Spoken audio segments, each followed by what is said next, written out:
আচ্ছা, ভয় শোনা যাচ্ছে?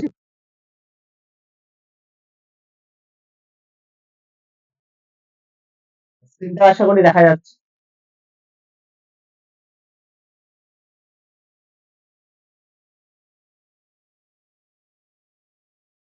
স্ক্রিন দেখতে পাচ্ছ তো?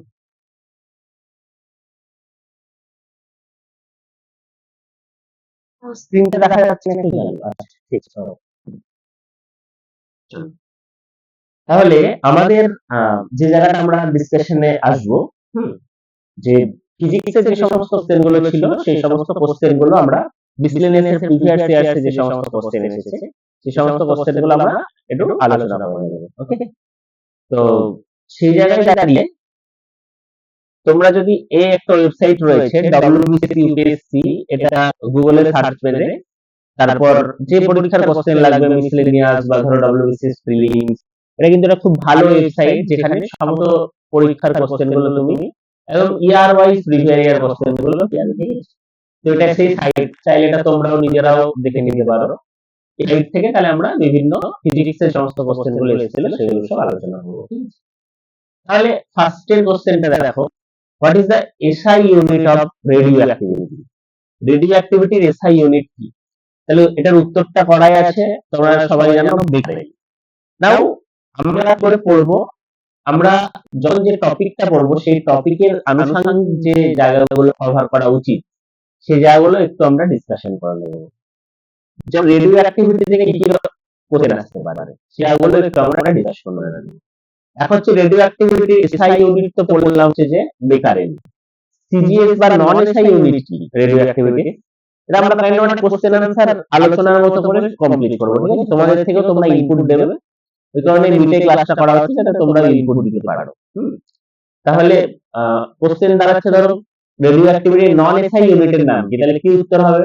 কার জানা আছে?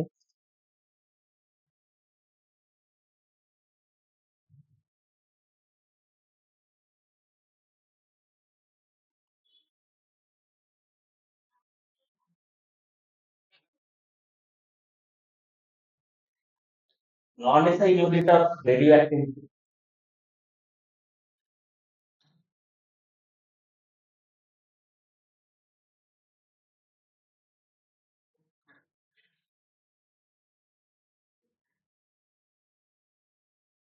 ভয় শোনা যাচ্ছে তো নাকি?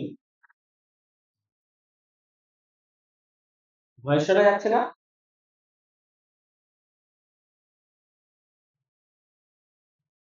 স্যার শোনা যাচ্ছে, মেসেজে টাইপ করছি। ঠিক ঠিক। রঞ্জু শুনতে পাচ্ছ তো? রঞ্জু বা বাকি যারা রয়েছে তোমরা?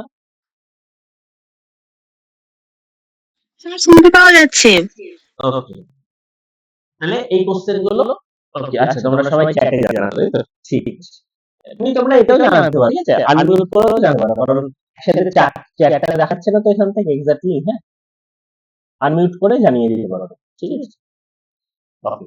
তাহলে এইটা একটা ইম্পর্টেন্ট জায়গা যে রেডিও অ্যাক্টিভিটি নন এসআই ইউনিট হচ্ছে বেকারি। আচ্ছা, এবার এই জায়গাটা থেকে একটা ইম্পর্টেন্ট স্ট্র্যাটেজিক্যাল কোশ্চেন, যে পৃথিবীর ইতিহাসে প্রথম নোবেল পুরস্কার কে পেয়েছিল?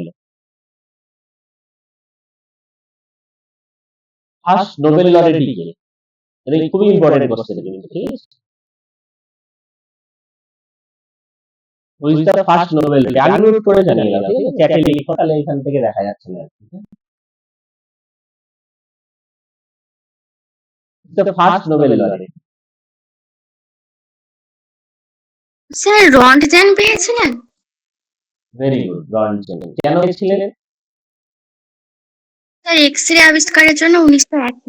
ভেরি গুড, ঠিক আছে। তাহলে রন্টজেন প্রথম নোবেল লরেট। তাহলে রেডিও অ্যাক্টিভিটি হঠাৎ করে আলোচনা করলাম, কারণ এই রেডিও অ্যাক্টিভিটির জায়গাটা থেকে কিন্তু নোবেলের জায়গাটা অটোমেটিক চলে আসে, কারণ রেডিও অ্যাক্টিভিটি যে মাদাম কুরি তিনি কিন্তু দুটো বিষয়ে নোবেল পেয়েছেন, physics as well as chemistry. ঠিক আছে, এবং এনাদের এমন একটা ফ্যামিলি যে ফ্যামিলিতে 5টা নোবেল আছে। ঠিক আছে, ইনি নোবেল পেয়েছেন, এনার হাজবেন্ড নোবেল পেয়েছে, এনার মেয়ে এবং এনার জামাতা, প্লাস ইনি দুটো নোবেল। সব মিলে this is the only one family in the world হ্যার 5 নোবেল। ঠিক আছে, যেখানে 5টা নোবেল আছে। তাহলে এইটা একটা ইম্পর্টেন্ট স্ট্র্যাটেজিক্যাল কোশ্চেন এগুলো। তো রেডিও অ্যাক্টিভিটি রিলেটেড কি কি কোশ্চেন আসতে পারে? রেডিও অ্যাক্টিভিটি জায়গাটা যখনই পড়ছো তখন রেডিও অ্যাক্টিভিটি থেকে তিন ধরনের রে হবে, আলফা, বিটা, গামা। এই তিন ধরনের রে জায়গাগুলি তো খুব ইম্পর্টেন্ট ফর মিসলেনিয়াস পারপাস। কি কি ইম্পর্টেন্ট এখান থেকে আসবে? তোমার ফার্স্টে আসবে হচ্ছে স্পিড। কার স্পিড সবথেকে বেশি? Alpha, beta, gamma. তাহলে এটা একটু তোমাদের থেকে উত্তর দেব, কার স্পিড সবথেকে বেশি? গামা, তারপর বিটা, তারপর আলফা। ভেরি গুড, ঠিক আছে। তাহলে গামার স্পিড কিন্তু সবথেকে আমাদের বেশি, ঠিক আছে। স্পিড বেশি কার? গামার স্পিড। আমি একটা ছোটখাটো ছবিও তোমাদেরকে পাঠিয়ে দেবো, ঠিক আছে।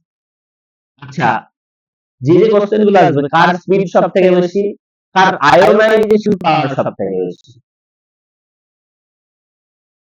গামার সবচেয়ে বেশি। আয়োনাইজেশন পাওয়ার কিন্তু আলোর সবথেকে বেশি, ঠিক আছে। তারপর তোমার কোশ্চেন আসতে পারে আলফা মানে কোন কণার স্রোত? আলফা মানে এটা কোন কণার স্রোত? হিলিয়াম পরমাণুর নিউক্লিয়াস। ভেরি গুড, তাহলে হিলিয়াম কণার স্রোত। বিটা মানে? বিটা মানে? বিটা মানে ইলেকট্রন। ইলেকট্রনের স্রোত। ভেরি গুড, ঠিক আছে। বিটা মানে এই ছোট ছোট জাস্ট জায়গাগুলো মনে রাখবে, হ্যাঁ। এই ছোট ছোট জায়গাগুলো থেকে কিন্তু তোমার কোশ্চেন চলে আসবে পরীক্ষায়। ছোট ছোট জায়গাগুলো থেকে পরীক্ষায় কোশ্চেন চলে আসবে। বিটা মানে ইলেকট্রন কণার স্রোত। আচ্ছা, আর গামা মানে? গামার অ্যাসাচ কিন্তু এরকম কিছু নেই, হ্যাঁ। তাহলে স্পিড সব থেকে বেশি হচ্ছে গামা। একমাত্র গামাই কি হয়? হ্যাঁ, গামাই কিন্তু একমাত্র আলোর বেগের কাছাকাছি চলে, ঠিক আছে। গামাটা হচ্ছে একটা ইলেকট্রোম্যাগনেটিক ওয়েভ। ইলেকট্রোম্যাগনেটিক ওয়েভ, হ্যাঁ। গামা কি? গামা হচ্ছে ইলেকট্রোম্যাগনেটিক ওয়েভ। তাহলে ইলেকট্রোম্যাগনেটিক ওয়েভ মানে এটা কি করবে? আলোর বেগে চলবে, আলোর বেগে চলবে। গামা হচ্ছে কাইন্ড অফ একটা ফোটন কণার স্রোত, ঠিক আছে। ফোটন কণার স্রোত, ঠিক আছে। তাহলে যদি আমি আরেকবার জিজ্ঞেস করি আয়োনাইজেশন পাওয়ার কার সবথেকে বেশি? তোমরা একটু বলে দাও, আয়োনাইজেশন পাওয়ার কার সবথেকে বেশি? Alpha sir. আলফা, ঠিক আছে, মনে থাকবে। স্পিড কার সবথেকে বেশি? স্পিড কার সবথেকে বেশি? Gamma. Very good, gamma particle. Gamma পার্টিকেলের সবথেকে বেশি। যদি বলে যে আলফা কি কণার স্রোত, যদি বলে যে আলফা কি কণার স্রোত, তাহলে উত্তর কি দেবো আমরা? হিলিয়াম। যদি বলে বিটা কি কণার স্রোত, যদি বলে বিটা কি কণার স্রোত, তাহলে কি উত্তর দেবো আমরা? ইলেকট্রন। ইলেকট্রনের। এইবার তোমাদেরকে এইরকম কিছু কোশ্চেন দিতে পারে, বললো এক্স 92 230 থেকে একটা আলফা কণা বেরোলো, আলফা কণা নির্গমন হলো। দিয়ে বলবে যে ওয়াই হলো, এই যে নিচে যেটা থাকে তাকে কি বলে? পরমাণু ক্রমাঙ্ক। উপরে যেটা থাকে তাকে ভর সংখ্যা। এটা অ্যাটমিক নাম্বার, এটা মাস নাম্বার। দিয়ে তোমাকে বলতে পারে যে তাহলে অ্যাটমিক নাম্বার কত হবে আর মাস নাম্বার কত হবে ওয়াই এর। এক্স এর এটা এরকম করে একটা কোশ্চেন দিয়ে দিল, ঠিক আছে। এই চারটা অপশন তোমাকে দিয়ে দিল। আলফা কণা নির্গমন হলে কি হয় সেটা কিন্তু আমাদেরকে বুঝতে হবে। তাহলে আলফা কণা কিসের স্রোত বললাম? আলফা কণা হচ্ছে হিলিয়ামের স্রোত। তাহলে ওয়াই এর মানটা কি হবে একটু যে কেউ বলে দাও দেখি। ওয়াই এর মান কি হবে তাহলে আমার?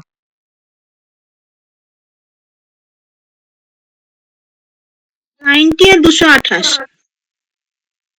তাহলে ওয়াই এর মান হয়ে যাবে কত? Very good, 90। আর এটা যারা নতুন পড়ছো বা যাদের এই জায়গাগুলো ক্লিয়ার না, আমাকে কিন্তু আটকিয়ে যদি বুঝতে অসুবিধা হয়, আমি এক্সপ্লেন করে দেবো, তারপরেও যদি অসুবিধা হয় তাহলে কিন্তু আটকিয়ে, ঠিক আছে। 90 আর 228। 90 কেন?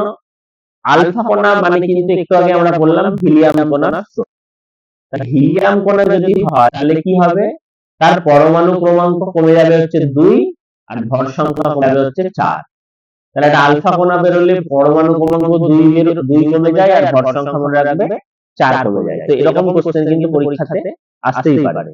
নেক্সট তোমাদের কি আসতে পারে? সেম এরকমই ধরে দিল 99 232। দিয়ে বলে এটা বিটা বেরোলো, বিটা নিউট্রন হলো, দিয়ে ওয়াই তৈরি হয়েছে। তাহলে ওয়াই এর এবার মান কত কত করা হবে? ওয়াই এর মান কত কত করা হবে? যদি বিটা বেরোয় তাহলে কি দাঁড়াবে?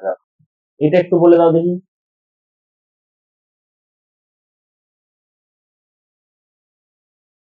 93 আর 232। 23 ও 232, ভেরি গুড। তাহলে ওয়াই বিটা যদি বেরোয়, বিটা বেরোলে মনে রাখবে পরমাণু সংখ্যাঙ্ক 1 বেড়ে যাবে, ভর সংখ্যার কোনো পরিবর্তন হবে না। ঠিক আছে, এটা কিন্তু একটা ইন্টারেস্টিং। বিটা বেরোলে কিন্তু পরমাণু ক্রমাঙ্ক 1 বেড়ে যাবে, ভর সংখ্যার কোনো পরিবর্তন হবে না। ঠিক আছে, আলফা বিটা গামা এই সমস্ত গুলোই কিন্তু রেডিও অ্যাক্টিভ ওয়েভ। এই ওয়েভ গুলো বেরোচ্ছে, ভালো করে লক্ষ্য করো কি চেঞ্জেস আসছে। যদি আলফা বেরোয় তাহলে পরমাণু ক্রমাঙ্ক 2 কমে যাচ্ছে, ভর সংখ্যা 4 কমে যাচ্ছে। যদি বিটা বেরোয় তাহলে পরমাণু ক্রমাঙ্ক 1 বেড়ে যাচ্ছে। যদি গামা বেরোয় অ্যাসাস পরমাণু ক্রমাঙ্ক বা ভর সংখ্যার কোনো রকম পরিবর্তন হচ্ছে না। ঠিক আছে, এই সমস্তগুলো রেডিও অ্যাক্টিভ এলিমেন্ট, সবাই কিন্তু সমস্ত রেডিও অ্যাক্টিভ এলিমেন্ট কিন্তু চায় আলটিমেটলি রেড বা টিবিতে পরিণত হতে।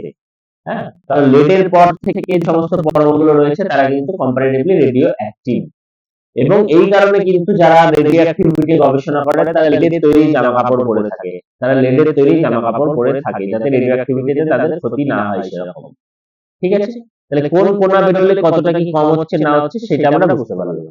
নেক্সট আমাদেরকে একটা কোশ্চেন খুব করে যে আলফা বিটা গামার মধ্যে কোনটা সবচেয়ে বেশি ক্ষতিকর? তাহলে উত্তর কি হবে? Gamma sir. সবথেকে বেশি ক্ষতিকারক গামা, যদি বাইরে থেকে আসে। একটা কোশ্চেন অনেক সময় আসছে যে মানুষের দেহের অভ্যন্তরে কোন তিনটে কোণায় যদি থাকে আলফা বিটা গামা, তাহলে কোনটা বেশি ক্ষতিকারক? তাহলে স্যার বোধহয় আলফা, ওটা বেরোতে পারবে না। একদম, আলফা সবথেকে বেশি ক্ষতিকারক। তাহলে এই যে বেরোতে পারবে না, এই বেরোতে পারবে না থেকে যে জায়গাটা আসছে হচ্ছে পেনিট্রেটিং পাওয়ার। তাহলে পেনিট্রেটিং পাওয়ার বা ভেদন ক্ষমতা কার সবথেকে বেশি? গামার। পেনিট্রেটিং পাওয়ার সবথেকে বেশি তো গামার। তার মানে কি গামা খুব সহজে ভেদ করে চলে যায়। মানুষের শরীরে যদি আলফা বিটা গামা থাকে, গামা খুব সহজে ভেদ করে শরীর থেকে বেরিয়ে যাবে, আবার বাইরে থেকে আসার সময় গামা খুব সহজেই শরীরে প্রবেশ করে নিতে পারে। ওই কারণে বাইরে থেকে এলে গামাটা ক্ষতিকারক, কিন্তু শরীরের মধ্যে যদি থাকে তাহলে গামাটা বেরিয়ে যেতে পারছে তাড়াতাড়ি। আলফার ভেদন ক্ষমতা কিন্তু কম, আলফা খুব সহজে বেরোতে পারছে না, সেই কারণে কিন্তু আলফা আমাদের শরীরে অনেকটা ক্ষতি করবে। ঠিক আছে, তাহলে সব থেকে কার ভেদন ক্ষমতা কম? আলফা, তারপর বিটা, তারপর গামা। ঠিক আছে, আলফা বিটা তারপর গামা। ওকে,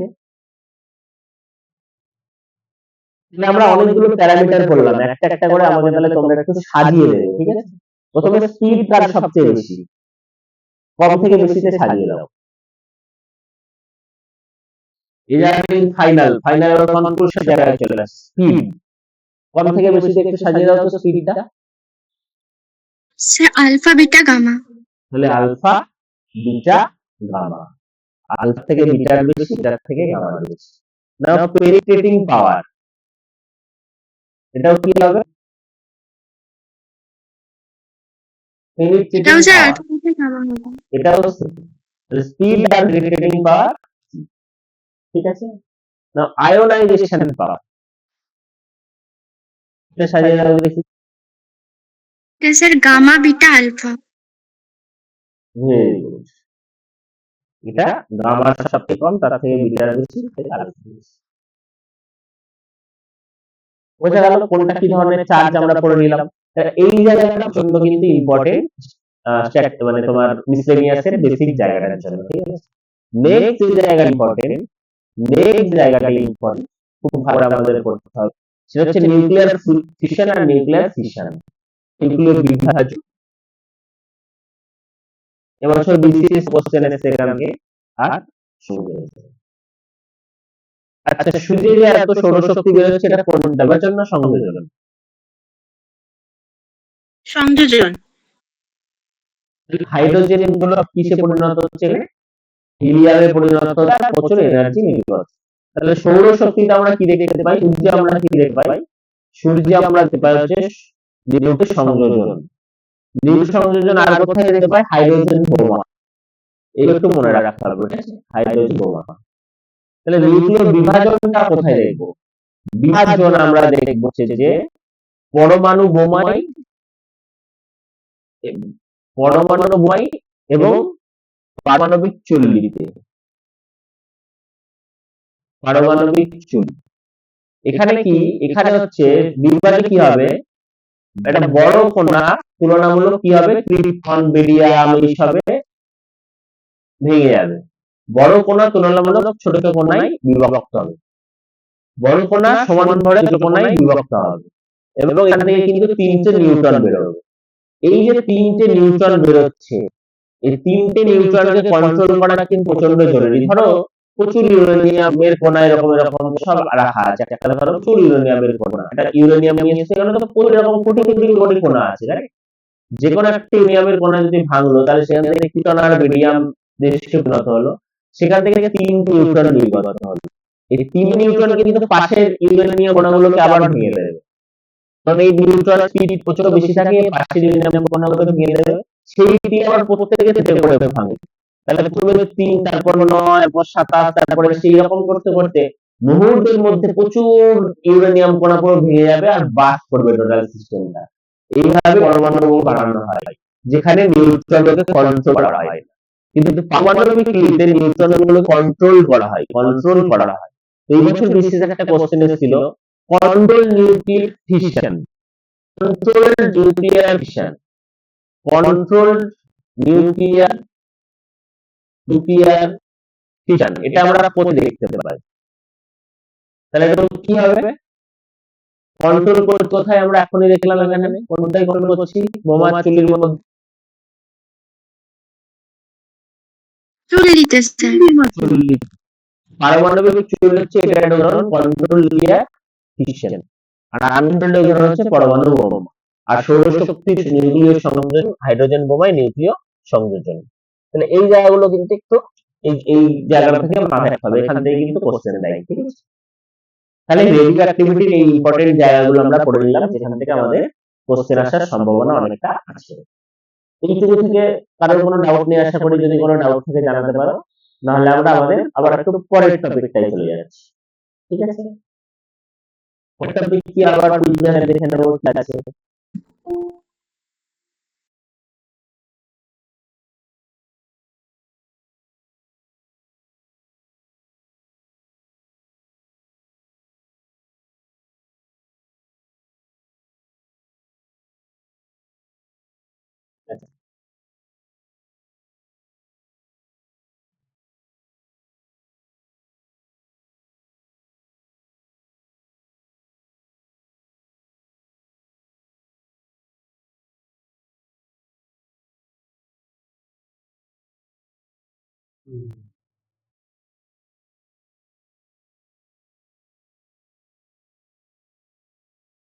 আচ্ছা, তাহলে আমরা পরের টপিকটা চলে যাচ্ছি। পরের টপিক কি আছে আমাদের?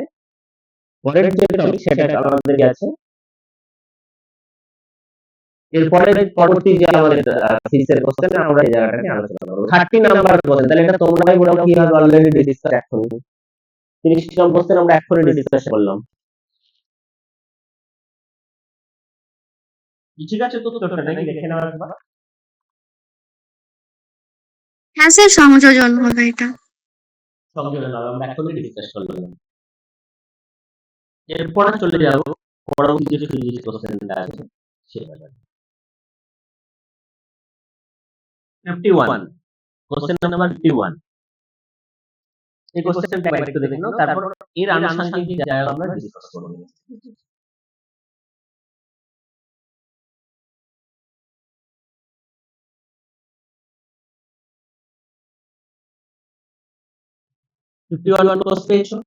The most important safety method used to protecting home appliances from short circuit. Short circuit থেকে বাঁচার জন্য আমরা কোন মেথডটা ইউজ করি? এটার উত্তর হচ্ছে ফিউজ। এইবার এই জায়গাগুলো আমাদের বুঝতে হবে ফিউজ জিনিসটা কি বা কিভাবে কি করে। এটা ধরো আমাদের বাড়ি মেইন ফিক্স হচ্ছে, সেখান থেকে একটা ছোট্ট এখানে ফিউজ লাগানো থাকে, সেখান থেকে আমাদের বাড়িতে যে জিনিসপত্রগুলো আছে, সেটা ধরো বাল্ব, এটা ধরো টিভি, এটা ধরো এসি, সব জিনিসগুলো আমাদের চলছে। এবার এখান থেকে অনেকগুলো কোশ্চেন আসতে পারে যে সেটা তো ফিউজ ইউজ করা হচ্ছে, 10 টাকা ফিউজ আমরা লাগাচ্ছি, তাহলে ফিউজ অ্যাকচুয়ালি করছে কি, কোনো মতে যদি শর্ট সার্কিট হয়ে যায় বা প্রচুর ভোল্টেজ কোনো মতে ফ্লো হয়ে যায়, কারেন্ট ফ্লো হয়ে যায়, তাহলে কি হবে, তাহলে আমাদের এই ফিউজটা নিজেকে দিয়ে দেবে। তার মানে একটা কোশ্চেন এখান থেকে আমাদের আসে পরীক্ষায়, ফিউজের গলনাঙ্ক কম না বেশি, এর উত্তর কি হবে তাহলে? তোমার থেকে উত্তর নেই। গলনাঙ্ক, মেল্টিং পয়েন্ট অফ ফিউজ, শুধু লো আর high, lower melting point. Lower, ঠিক আছে, কম, কারণ যাতে এর উদ্দেশ্য কিন্তু চাইছি এই যে গলে যায়। এই যদি প্রচুর হাই মেল্টিং পয়েন্ট থাকে, যদি না গলতে পারে তাহলে আমার বাকি দুটো গুলো গলে দেবে। ওই 10 টাকা জিনিস গলার জন্য তো 30 টাকা বেশি নষ্ট করে দিতে পারি না, তাহলে আমার এই জিনিসটা মেল্টিং পয়েন্ট কি হবে, লোয়ার হবে। কিন্তু আর একটা কোশ্চেন আছে, রেজিস্ট্যান্স কি হবে? রেজিস্ট্যান্স কি হবে?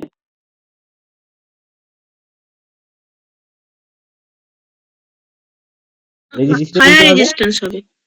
হাই রেজিস্ট্যান্স হবে, হাই, মানে রোধ অনেক বেশি হবে কিন্তু মেল্টিং পয়েন্ট অনেক কম হবে। কারণ আমরা চাইছি কি, আমরা চাইছি যাতে এক্সেসিভ কারেন্ট ফ্লো না হয়, কারণ রোধটা কি হচ্ছে বেশি, আর রোধ যদি বেশি হয় ও কিন্তু ওর উৎপন্ন তাপও অনেকটা বেশি হবে, বলতে অনেকটা সুবিধা হবে। তাহলে মনে রাখবে ফিউজের মেল্টিং পয়েন্ট হয় হাই, ফিউজের মেল্টিং পয়েন্ট হয় লো, কিন্তু ফিউজের রেজিস্ট্যান্স হয় high, low melting point but have resistance. এটা কিন্তু ফিউজের একটা চাহিদা। ভয়েস কেটে যাচ্ছে? হ্যালো, সরি,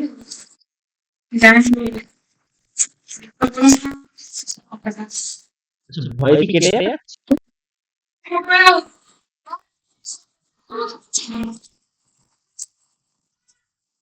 সবার দিকে বলবে, কিছু না হলে আনমিউট করে দাও। আচ্ছা, ভয়েস শোনা যাচ্ছে কি কেটে কেটে আসছে? এটা একটু জানি না, বাকি যারা রয়েছে। রমণীতে এখন শোনা যাচ্ছে ঠিক আছে?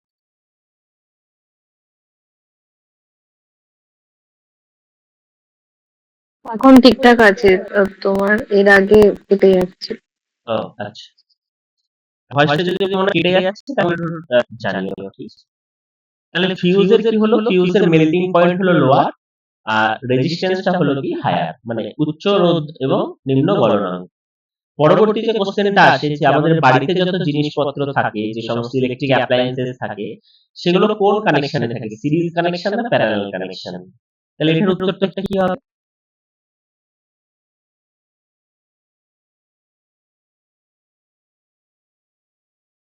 সমান্তরাল connection, parallel connection. Parallel connection, ঠিক আছে। এর উদ্দেশ্য কি, আমরা কেন প্যারালাল কানেকশন রাখছি? এইটা তাহলে আমাদের বাড়িতে থাকে, সেকেন্ড ছবিটা, ফার্স্ট ছবিটা নয়। তাহলে আমরা কেন প্যারালাল কানেকশনে রাখছি? একটা জিনিস লক্ষ্য করো, সিরিজে এটা ধরো আমার বাল্ব, এটা ধরো আমার টিভি, এটা ধরো আমার ফ্যান, বাই চান্স বাল্বটা খারাপ হয়ে যায়, ইলেকট্রিসিটি যাওয়ার বা কারেন্ট যাওয়ার কিন্তু দেখো একটাই রাস্তা এখানে। বাল্বটা যদি খারাপ হয় তোমার কিন্তু বাকি মেশিনগুলো কাজ করা বন্ধ হয়ে যাবে, ঠিক আছে? কিন্তু প্যারালাল কানেকশনে দেখো অনেকগুলো রাস্তা কারেন্ট যাওয়ার, এই দুটোটা যদি খারাপ হয় বাকি দুটো রাস্তা কিন্তু আছে। প্যারালাল কানেকশনে কোনো একটা পার্টিকুলার যন্ত্র যদি খারাপ হয়ে যায়, টোটাল সিস্টেম কিন্তু রান করবে, বাকি যন্ত্রগুলো কিন্তু আমার চলবে, অসুবিধা হবে না। প্লাস প্যারালাল কানেকশনে মনে রাখবে, আমি এগুলো ডিটেইল ডিসকাস করছি না, তো অনেকটা জায়গা পড়ার প্ল্যান আছে। প্যারালাল কানেকশন মনে রাখবে ভোল্টেজ কনস্ট্যান্ট থাকে বা পোটেনশিয়াল ডিফারেন্স কনস্ট্যান্ট থাকে, পোটেনশিয়াল ডিফারেন্স কনস্ট্যান্ট থাকে, ঠিক আছে? সিরিজ কানেকশনে মনে রাখবে কারেন্টটা কনস্ট্যান্ট থাকে। এখন তুমি দেখো, এটা ধরো সাপোজ 12 ভোল্টের ব্যাটারি, এটা ধরো 2 ওহম 2 ওহম 2 ওহম। তাহলে সিরিজে মনে রাখবে কি করে তুল্য রোধ বার করতে হয়। তুল্য রোধেরও কিন্তু একটা অঙ্ক পরীক্ষাতে খুব দেয়, যে সিরিজ যদি কানেকশনে থাকে তুল্য রোধ বার করা খুব সহজ, রোধগুলোকে শুধু যোগ করে নেবে। তাহলে 2 এর 4, 4 আর 2 6 ওহম, তাহলে টোটাল কত হয়ে গেল 6 ওহম। আর ব্যাটারিটা কত ভোল্ট আছে, ব্যাটারিটা হচ্ছে 12 ভোল্ট, তাহলে কারেন্ট কত যাবে 12/6 মানে 2 অ্যাম্পিয়ার। কারেন্ট কত যাবে 2 অ্যাম্পিয়ার। কি করে পেলাম আমরা? ওহমের ফর্মুলা ইউজ করে V IR, ওহমের ফর্মুলা ইউজ করে V IR। তাহলে আমি কিসের মান জানতাম? V এর মান জানতাম 12 ভোল্ট, R এর মান জানতাম 2 আর 2 4 আর 2 6 ওহম, ওখান থেকে আই এর মান কত পেয়ে গেলাম 2 অ্যাম্পিয়ার। তার মানে এই বর্তনীর মধ্যে বা সার্কিটের মধ্যে 2 অ্যাম্পিয়ার কারেন্ট যাবে। 2 অ্যাম্পিয়ার কারেন্ট কিন্তু টোটাল তারটার মধ্যে দিয়ে যাবে, কারণ এখানে কারেন্টের ভাগ হওয়ার কোনো জায়গা নেই। তাহলে মনে রাখবে সিরিজ কানেকশনে কোনটা কনস্ট্যান্ট হচ্ছে কারেন্ট কনস্ট্যান্টের সাথে, কিন্তু প্যারালাল কানেকশন এটা যদি 12 ভোল্ট হয়, এই প্রত্যেকটা ধরো 2 1 2 ওহম করে, তাহলে এখানে আমার ফর্মুলা কি? এখানে ফর্মুলা হচ্ছে তুল্য কি করে বার করতে হয়, 1/r = 1/2/1/2/1/2 বুঝে থাকবে। এখানে মনে থাকবে আবার এখানে ফর্মুলা কি, 1/r = 1/r1 + 1/r2 + 1/r3। আর সিরিজ হলে কি ফর্মুলাটা, r = r1 + 2 + r3 পাঁচ যোগ, ঠিক আছে, পাতি যোগ। তাহলে এখান থেকে এক হবে, তুমি 3 এর 2 হবে, উল্টি আর এর মান হয়ে যাবে 2 এর 3, মান পেয়ে যাবে 2 এর 3। কারেন্ট কি করে ভাবে, একই ভাবে I = হচ্ছে তোমার কত, V বাড়ানো ভোল্ট, রেজিস্ট্যান্স হয়ে গেছে কত, 2 এর 3। তাহলে তুমি কারেন্ট কত পেয়ে যাবে, 18 অ্যাম্পিয়ার। 18 অ্যাম্পিয়ার। তাহলে তোমার কিন্তু এখানে 18 অ্যাম্পিয়ারের কারেন্ট এখান থেকে যাবে, এবং এই যখন এই পিছনে পৌঁছাবে, সামনে 3টে রাস্তা, যেহেতু প্রত্যেকেরই রোধ সমান, তাহলে প্রত্যেকটা থেকে 6 অ্যাম্পিয়ার 6 অ্যাম্পিয়ার 6 অ্যাম্পিয়ার করে কিন্তু কারেন্ট ভাগ হয়ে যায়। তাহলে এই জায়গাটা কি হচ্ছে দেখো, প্যারালাল কানেকশনে কারেন্টটা কিন্তু ভাগ হয়ে যাচ্ছে। আমার কনস্ট্যান্ট থাকছে পোটেনশিয়াল ডিফারেন্স বা বিভব প্রভেদ বা বিভব প্রভেদ বা ভোল্টেজ, এইটা আমার কনস্ট্যান্ট থাকে কোন কানেকশনে, প্যারালাল কানেকশনে। আর সিরিজ কানেকশনে কোনটা থাকে, কারেন্ট কনস্ট্যান্ট থাকে। এই পরীক্ষাটা কিন্তু হামেশাই পরীক্ষাতে আসে, ঠিক আছে। আর একটা যেটা আসে তুল্য রোধ থেকে, বলবে একটা আর রোধের বস্তুকে এ টুকরো করে দেওয়া হলো, এন টুকরো করে দেওয়া, একটা আর রোধের তার ছিল, তাকে এন টুকরো করে দেওয়া হলো, সিরিজে লাগানো হলো। খুব ভালো বুঝে, এই একটা বড় আর রোধের তার ছিল, তাকে আমি এন টুকরো করে দিলাম, এরকম করে কথা 4 টুকরো করে দিলাম।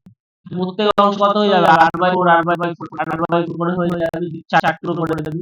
দিয়ে এটাকে যদি আবার সিরিজে লাগাই, তাহলে আমি তো আবার সেই পুরনো রোধেই ফিরে পাবো, r/4 + r/4 + r/4 + r/4, কারণ পুরনো জায়গাটায় ফিরে আসবে আর। তাহলে আর রোধের কোন বস্তুকে যদি n টুকরো করে আমি সিরিজ লাগাই, তাহলে কিন্তু আমি পুরনো রোধটাকে ফিরে পাবো। আর যদি এটাকে আমি প্যারালালে লাগাই, তাহলে কিন্তু আমি এটা রোধ মানাবে r/n²। এগুলো আমি ডিটেইলস পড়ে যাচ্ছি না, কারণ এটা বোঝাতে গেলে আবার অনেকটা সময় লাগবে। তোমরা যেহেতু একদম সামনে পরীক্ষা, তোমরা কিন্তু এই তথ্যগুলোকে একদম ভালো করে মাথার ভিতর ভরে নাও, যে আর রোধের একটা কোনো বস্তুকে যদি n টুকরো করা হয়, তাহলে তারপর যদি তাকে সিরিজে রাখা হয়, তাহলে যে তুল্য রোধ হয় তার মান হচ্ছে r, আর আরই থাকবে। আর যদি তাকে প্যারালাল রাখা হয়, তাহলে কিন্তু তার মান হয়ে যাবে r/n²। এই জায়গাটা কিন্তু ভালো করে বুঝতে হবে। আর বাড়িতে কোন কানেকশন বললাম, প্যারালাল কানেকশন। আর প্যারালাল কানেকশনে কোনটা কনস্ট্যান্ট থাকে সেই জায়গাটা আমরা আলোচনা করলাম।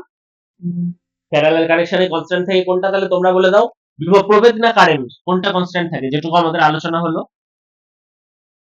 বিভব প্রভেদ স্যার। বিভব প্রভেদ। আর সিরিজ কানেকশনে কোনটা কনস্ট্যান্ট থাকছে তাহলে? কারেন্ট। ভেরি গুড, ঠিক আছে। আর যে জায়গাটা থেকে কোশ্চেন আসে, এই যে রোধের সাথে টেম্পারেচারের সম্পর্ক কি, এই জায়গাটা কিন্তু ভালো করে বুঝবে, ঠিক আছে। একটা হচ্ছে রোধের সাথে তাপমাত্রার সম্পর্ক, টেম্পারেচারের সম্পর্ক। মনে রাখবে, রোধ যত বাড়বে, আচ্ছা শোনা যাচ্ছে, আচ্ছা মনে রাখবে, টেম্পারেচার যদি আমরা বাড়াই, তাহলে কিন্তু রোধ কি হবে, বাড়বে। এটা হচ্ছে পরিবাহীর ক্ষেত্রে। পদার্থ কত ধরনের হয়, পদার্থ হয় পরিবাহী, অপরিবাহী এবং অর্ধপরিবাহী। পরিবাহী, অপরিবাহী এবং অর্ধপরিবাহী।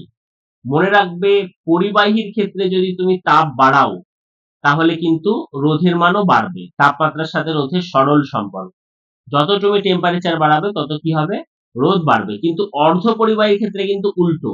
অর্ধপরিবাহীর ক্ষেত্রে কিন্তু টেম্পারেচার যদি তুমি বাড়াও, শোনা যাচ্ছে, তাহলে কিন্তু রোধ সেক্ষেত্রে কমে যাবে। কেন কমবে, কি সেই সমস্ত ডিটেইলসে আমরা যাচ্ছি না। হ্যাঁ, রোধ মানে কি, রোধ মানে হচ্ছে ইলেকট্রনের প্রবাহকে বাধা দেওয়া। খুব ভালো করে বোঝো এই জায়গাটা, ঠিক আছে। ইলেকট্রনের প্রবাহকে বাধা দেওয়া। এই যে আমরা একটা বর্তনী এঁকেছি, আমরা বলছি এই বড়টা থেকে ছোটটার দিকে কারেন্ট যাচ্ছে, কিন্তু কারেন্ট বলতে তো অ্যাকচুয়ালি কিছু হয় না, তাই না। এই যে টোটাল তারটা আছে, এই তারের উপরে প্রচুর ফ্রি ইলেকট্রন আছে। ধরো এটা অ্যালুমিনিয়ামের তার, তাহলে অ্যালুমিনিয়ামের বাইরের কক্ষে আমরা জানি 3টে ফ্রি ইলেকট্রন থাকে, তাহলে এরকম প্রচুর ফ্রি ইলেকট্রন আছে। এই ফ্রি ইলেকট্রন গুলো কি হচ্ছে, সব এই পজিটিভ প্রান্তের দিকে আসার চেষ্টা করছে, মানে ইলেকট্রন গুলো সব এই সাইডে বইছে। এই যে ইলেকট্রনের ফ্লো, এই ইলেকট্রনের ফ্লো যত বেশি হবে, বোঝা যাচ্ছে তাহলে, তত আমার কারেন্টের মান বাড়বে। আর ইলেকট্রনের ফ্লো যেতে যত বাধা পাবে, তত রোধের মান বাড়বে। রোধ বেশি মানে এই ইলেকট্রন গুলো যেতে বাধা পাচ্ছে, অসুবিধা হচ্ছে। এবার একটা জিনিস লক্ষ্য করো, পরিবাহীতে, এটা ধরো একটা পরিবাহী, ভাবো এগুলো একটা রাস্তা, এই রাস্তার মধ্যে দিয়ে প্রচুর ইলেকট্রন যাতায়াত করছে, ঠিক আছে। না, রাস্তাটাকে তুমি প্রচন্ড গরম করে দিলে, গরম রাস্তা করে দিলে, এবার 6 কোটি লোক যাচ্ছে, তাহলে তো তারা নিজেদের মধ্যে ধাক্কাধাক্কি শুরু করবে। এ বলবে ভাই গরম লাগছে, ও বলবে ভাই গরম লাগছে, ওকে ধাক্কা মারবে, ওকে ধাক্কা মারবে। আলটিমেটলি ওদের যাওয়াতে বাধা সৃষ্টি হবে, যাওয়াটা স্লো হয়ে যাবে। এই কারণে পরিবাহীর ক্ষেত্রে উষ্ণতা বাড়ালে রোধের মান বাড়ে, পরিবাহীর ক্ষেত্রে উষ্ণতা বাড়ালে রোধের মান বাড়ে। কিন্তু অর্ধ পরিবাহীর ক্ষেত্রে এখানে 6 কোটি লোক যাচ্ছে না, যাচ্ছেই 6-7টা লোক। এবার তুমি রাস্তাটাকে গরম করে দিয়েছো, তাহলে কি হবে, অর্ধ পরিবাহীর ক্ষেত্রে যেই তুমি গরম করবে, উষ্ণতা বাড়বে, আরো কিছু লোক অ্যাড হবে, মানে আরো কিছু ইলেকট্রন অ্যাড হবে। আর যেহেতু অল্প কজন আছে, এরা একদম দৌড়ে ছুটে ছুটে যাবে। ওই কারণে কি হবে, অর্ধ পরিবাহীর ক্ষেত্রে যখন তুমি তাপমাত্রা বাড়াচ্ছ, বরং ওর ইলেকট্রনের প্রবাহটা বাড়ছে। এই কারণে অর্ধ পরিবাহীর ক্ষেত্রে রোধ বাড়ালে, এই সরি তাপমাত্রা বাড়ালে রোধের মান কি হয়, কমে। এইটা কিন্তু পরীক্ষাতে হামেশাই কোশ্চেন আসে, হামেশাই এই কোশ্চেনটা আসে, ঠিক আছে। আর এই জায়গাটা থেকেও কোশ্চেন আসে যে দৈর্ঘ্য বাড়ালে কি হবে, প্রস্থচ্ছেদের ক্ষেত্রফল বাড়ালে কি হবে। এটাও ভালো করে বুঝে নাও যে একইভাবে রোধ মানে কি, ইলেকট্রন যেতে বাধা। এবার তার যেটা আমি আঁকছি, তারগুলো তো অ্যাকচুয়ালি এরকম সিলিন্ড্রিক্যাল, রাইট। এবার তুমি একটা জিনিস ভাবো, এই যে এখান থেকে ইলেকট্রন গুলো বেরিয়ে সব এইদিকে ফ্লো হচ্ছে, এই তারটার এই গ্যাপটা যত বাড়তো, এটা তো একটা ধর এরকম তার, একটা ধর এরকম তার। তাহলে মোটা হলে ইলেকট্রনের যেতে সুবিধা না অসুবিধা, আমাদেরকে তো একটা পাইপের মধ্যে দিয়ে যেতে হবে, একটা সরু পাইপ, একটা বড় পাইপ, কোনটায় আমাদের সুবিধা হবে, ইলেকট্রনেরও তাই হবে। তাহলে মোটা পাইপ হলে সুবিধা হবে না সরু পাইপ হলে সুবিধা হবে, তোমরা একটু বলে দাও কোনটায় সুবিধা হবে। মোটাতে সুবিধে। তাহলে মোটা পাইপ হলে কি হবে, আমাদের অনেকটা সুবিধা হবে। এই কারণে কিন্তু, এই কারণে কিন্তু দেখো সম্পর্কটা হচ্ছে আর equal to rho L by A. এর মান যত বাড়বে আর এর মান কি হবে, তত কমবে। তাহলে প্রস্থচ্ছেদের ক্ষেত্রফল যদি বাড়ে, তাহলে রোধের মান কমবে। আচ্ছা, এই পথটা যদি অনেকটা বড় হয়, এইটুকু না যেতে গিয়ে আমাকে ধরো এতটা পথ যেতে হচ্ছে, বিশাল পথ যেতে হচ্ছে, তাহলে ইলেকট্রনের বাধা বাড়ছে না কমছে। আমাকে যদি অনেকটা পথ যেতে হয়, তাহলে ইলেকট্রনের বাধাটা বাড়ছে না কমছে।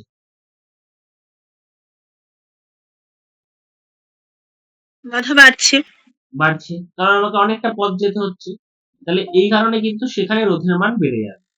আর রো মানে কি, রো মানে হচ্ছে কোন ধরনের পদার্থ ইউজ করছো, তুমি সিলভার ইউজ করছো না অ্যালুমিনিয়াম ইউজ করছো না কপার ইউজ করছো, তার উপর রো এর মানটা ডিপেন্ড করছে, ঠিক আছে। তাহলে আর ইকুয়াল টু কি হয়ে যাচ্ছে, রো এল বাই এ। এইখান থেকে কিন্তু প্রচুর পরীক্ষায় কোশ্চেন দেয়। একটা কোশ্চেন, তাহলে কি কোশ্চেন বললো, দৈর্ঘ্যের মান দ্বিগুণ হয়ে গেল, রোধের মান কগুণ হবে, কি হবে তাহলে উত্তর, দ্বিগুণ হবে। বললো রোধের মান দ্বিগুণ হবে। হ্যাঁ, বললো প্রস্থচ্ছেদের ক্ষেত্রফল দ্বিগুণ হয়েছে, রোধ কত গুণ হবে।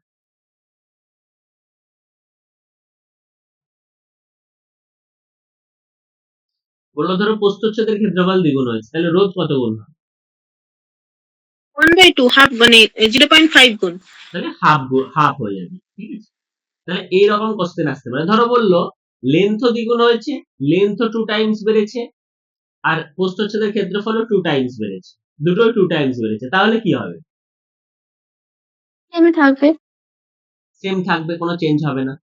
অনেক সময় এই প্রস্থচ্ছেদের ক্ষেত্রফল না বলে এটাকে আবার ব্যাসার্ধ দিয়ে দেয়, এই তখনই কিন্তু গন্ডগোলগুলো শুরু হয়।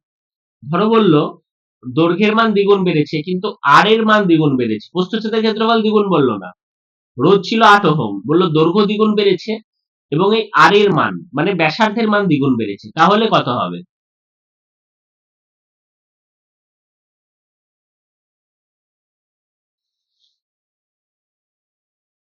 তাহলে একটু ভেবে উত্তরটা বলো দেখি কত হবে।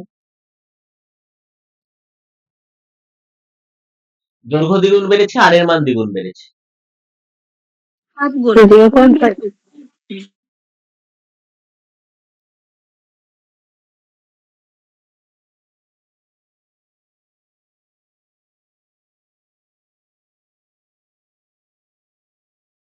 কত দাঁড়াচ্ছে তাহলে উত্তরটা? এর জায়গায় ওটা পাই আর স্কোয়ার বসালেন? এই জায়গায় পাই আর স্কয়ার। হ্যাঁ, প্রস্থচ্ছেদের ক্ষেত্রফল মানে কি? প্রস্থচ্ছেদের ক্ষেত্রফল মানে এই যে এটা তো বৃত্ত একটা, তাহলে বৃত্তের ক্ষেত্রফল কত হয়? পাই আর স্কয়ার। আচ্ছা স্যার, হ্যাঁ।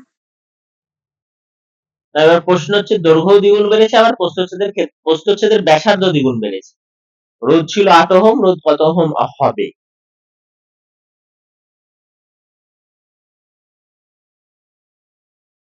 একের 2 গুণ হবে স্যার। উত্তরটা কত হবে তাহলে? রোধ ছিল 8 ওহম। আরো কম হবে স্যার। হুম,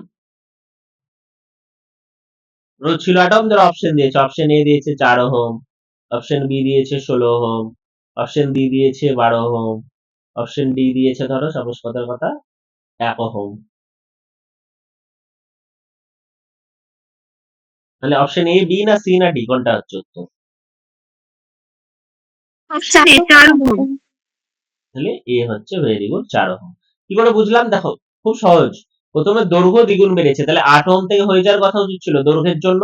আমি জানি দৈর্ঘ্যের সাথে সমানুপাতিক সম্পর্ক, তাহলে 8 থেকে হয়ে যাওয়ার কথা ছিল 16 ওহম। কিন্তু ব্যাসার্ধটা কি হয়েছে? ব্যাসার্ধও দ্বিগুণ বেড়েছে। তাহলে আমরা দেখছি ব্যাসার্ধ যদি দ্বিগুণ পড়ে, আর এর জায়গায় যদি 2 বসাই, তাহলে ক্ষেত্রফল বেড়ে যাচ্ছে 4 গুণ। তাহলে ক্ষেত্রফল যদি 4 গুণ বাড়ে, তাহলে তার সাথে তো ব্যস্ত সম্পর্ক। তাহলে 16 ওহমের জায়গায় তার 1/4 হয়ে যাবে, তাহলে 4 ওহম হয়ে যাবে।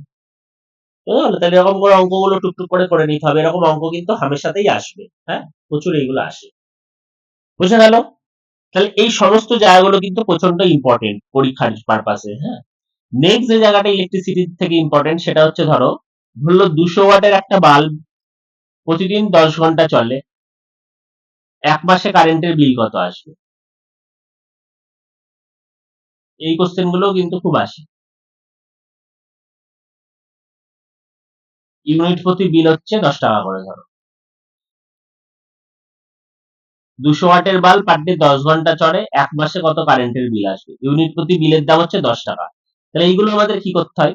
খুব ভালো করে দেখো, আমাদের যে ইউনিট যাকে বলে বোর্ড অফ ট্রেড ইউনিট, এটা মানে হচ্ছে 1 কিলোওয়াট আওয়ার। ঠিক আছে, এটা মানে হচ্ছে 1 কিলোওয়াট আওয়ার। 1 কিলোওয়াট আওয়ার মানে মনে রাখবে, 1 কিলোওয়াট আওয়ার মানে মনে রাখবে, শোনা যাচ্ছে?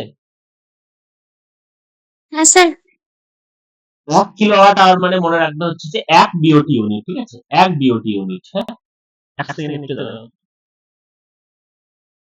হ্যালো, হ্যাঁ হ্যাঁ হ্যাঁ, বুঝতে পেরেছি। ঠিক ঠিক। আচ্ছা, তাহলে 1 কিলোওয়াট আওয়ার মানে হচ্ছে 1 বিওটি ইউনিট। ঠিক আছে, board of trade unit, board of trade unit. ঠিক আছে, এই যে বোর্ড অফ ট্রেড ইউনিট, এই বোর্ড অফ ট্রেড ইউনিটটা অনুযায়ী কিন্তু আমাদের কারেন্টের বিলটা আসে। বোর্ড অফ ট্রেড ইউনিট অনুযায়ী কিন্তু কারেন্টের বিলটা আসে। তাহলে 1 কিলোওয়াট আওয়ার যদি হয়, তাহলে আমাদের 1 ইউনিট পড়বে মানে 10 টাকা বিল আসবে। এবার এইখান থেকে ভালো করে দেখো, 200 ওয়াটের বাল্ব কতক্ষণ জ্বলেছে? 10 ঘন্টা। তাহলে কত হয়ে যাচ্ছে? 2000 ওয়াট আওয়ার। 2000 ওয়াট আওয়ার মানে 2 কিলোওয়াট আওয়ার। তার মানে 1 ইউনিট করে পড়ছে, মানে 2 ইউনিট পড়েছে। তাহলে 2 ইউনিটে কত বিল আসবে? পার ডে 20 টাকা করে বিল আসবে। 30 দিনে যদি মাস হয়, তাহলে 30 ইনটু 20 কত টাকা বিল আসবে? 600 টাকা বিল আসবে। এরকম করে কিন্তু হিসাবটা করতে হয়, দেখে নিতে হবে পার ডে কত কিলোওয়াট আওয়ার পড়ছে। সেইটাকে 10 দিয়ে গুণ হয়ে যাবে। তাহলে এইভাবে কারেন্টের হিসাবটা করতে হয়। আর মনে রাখবে, ওয়াট আওয়ার হচ্ছে শক্তির ইউনিট। ওয়াট আওয়ার হচ্ছে শক্তির ইউনিট। ওয়াট হচ্ছে ক্ষমতার ইউনিট। তাকে যদি সময়ের ইউনিট দিয়ে বা আওয়ার দিয়ে গুণ করো, তাহলে কিন্তু যেটা বেরোবে ক্ষমতা ইনটু সময় মানে হচ্ছে শক্তি। ঠিক আছে, এটা কিন্তু ভালো করে মনে রাখবে। ওয়াট আওয়ার, এটা কিন্তু অনেকে ভুল করে ওয়াট দেখে ক্ষমতার ইউনিট করে দেয়। এটা কিন্তু শক্তির ইউনিট, শক্তির ইউনিট। ক্লিয়ার? আচ্ছা, এটা যদি ক্লিয়ার হয়, তাহলে এই অঙ্কটা একটু করো তো। 100 ওয়াটের বাল্ব আছে, 100 ওয়াটের বাল্ব আছে, আর 1000 ওয়াটের এসি আছে। 1000 ওয়াটের এসি আছে। এসিটা পার ডে 5 ঘন্টা চলে, আর বাল্বটা পার ডে 10 ঘন্টা চলে। তাহলে মাসে কত কারেন্টের বিল আসবে? একই, ইউনিট প্রতি দাম হচ্ছে 10 টাকা। ঠিক আছে, 100 ওয়াটের বাল্ব 10 ঘন্টা চলে, আর 1000 ওয়াটের এসি 5 ঘন্টা চলে। ইউনিট প্রতি দাম হচ্ছে 10 টাকা করে। হ্যাঁ,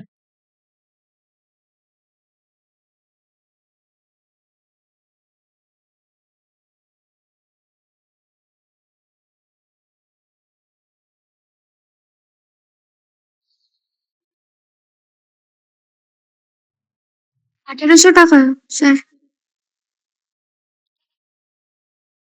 কত হচ্ছে?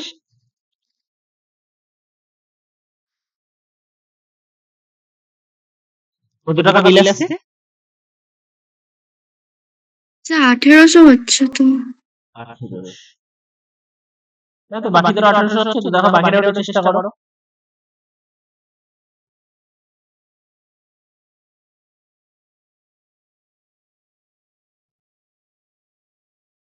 কি করে বুঝতে পারবো আমরা? 100 ওয়াট বাল্ব 10 ঘন্টা চলছে, তাহলে এখানে কত হবে? 1 কিলোওয়াট আওয়ার। আর এখানে 1000 ওয়াটের 5 ঘন্টা, তাহলে 5 কিলোওয়াট আওয়ার। তাহলে আমার টোটাল কত হয়ে গেল? 5 এর আগে 6 কিলোওয়াট আওয়ার পার ডে। আচ্ছা, পার ডে 10 টাকা করে মানে পার ডে 60 টাকা। 30 দিনে মাস মানে 60 ইন্টু 30 1800 টাকা, একদম ঠিক আছে। তাহলে এক্ষেত্রে আমার বিল চলে আসছে কত মাসে? 1800 টাকা। তাহলে এই ছোটখাটো জায়গাগুলো কিন্তু একটু মাথায় রাখতে হবে। আর একটা জায়গা এখানে মাথায় রাখবে, P equal to VI, power equal to voltage into current. হ্যাঁ, ধরো তোমাকে বলে দিল যে একটা 200 ওয়াটের বাল্ব আছে, ঠিক আছে? একটা 200 ওয়াটের বাল্ব আছে আর 200 ভোল্ট কারেন্টের, মানে 200 ভোল্টেজের মধ্যে দিয়ে বাল্বটা জ্বলছে, তাহলে কারেন্টের মান কত হবে? তাহলে মনে রাখবে P ইকুয়াল টু VI, পাওয়ার মানে হচ্ছে ভোল্টেজ ইনটু কারেন্ট। তাহলে এখানে পাওয়ার কত? 200 ওয়াট, ভোল্টেজ কত বলেছে? 200 ভোল্ট, তাহলে কারেন্ট কত হবে? 1 অ্যাম্পিয়ার। এই ধরনের কোশ্চেন কিন্তু অলরেডি এসএসসি নিয়েছে, ঠিক আছে? পাওয়ার, ভোল্টেজ আর কারেন্টের মধ্যে relation, power equal to voltage into current. তাহলে এই জায়গাটা কিন্তু একটু মাথায় রাখতে হবে। তাহলে এখানে একটা অঙ্ক ছোট করে আমাকে বলো দেখি, 200 ওয়াট 50 ওয়াটের ধরো বাল্ব আছে, 50 ওয়াটের ওই বাল্বগুলো আগে পাওয়া যেত না, 50 ওয়াটের বাল্ব, সেটা ধরো আমরা 200 ভোল্টের মধ্যে দিয়ে যাচ্ছি, তাহলে কি হবে?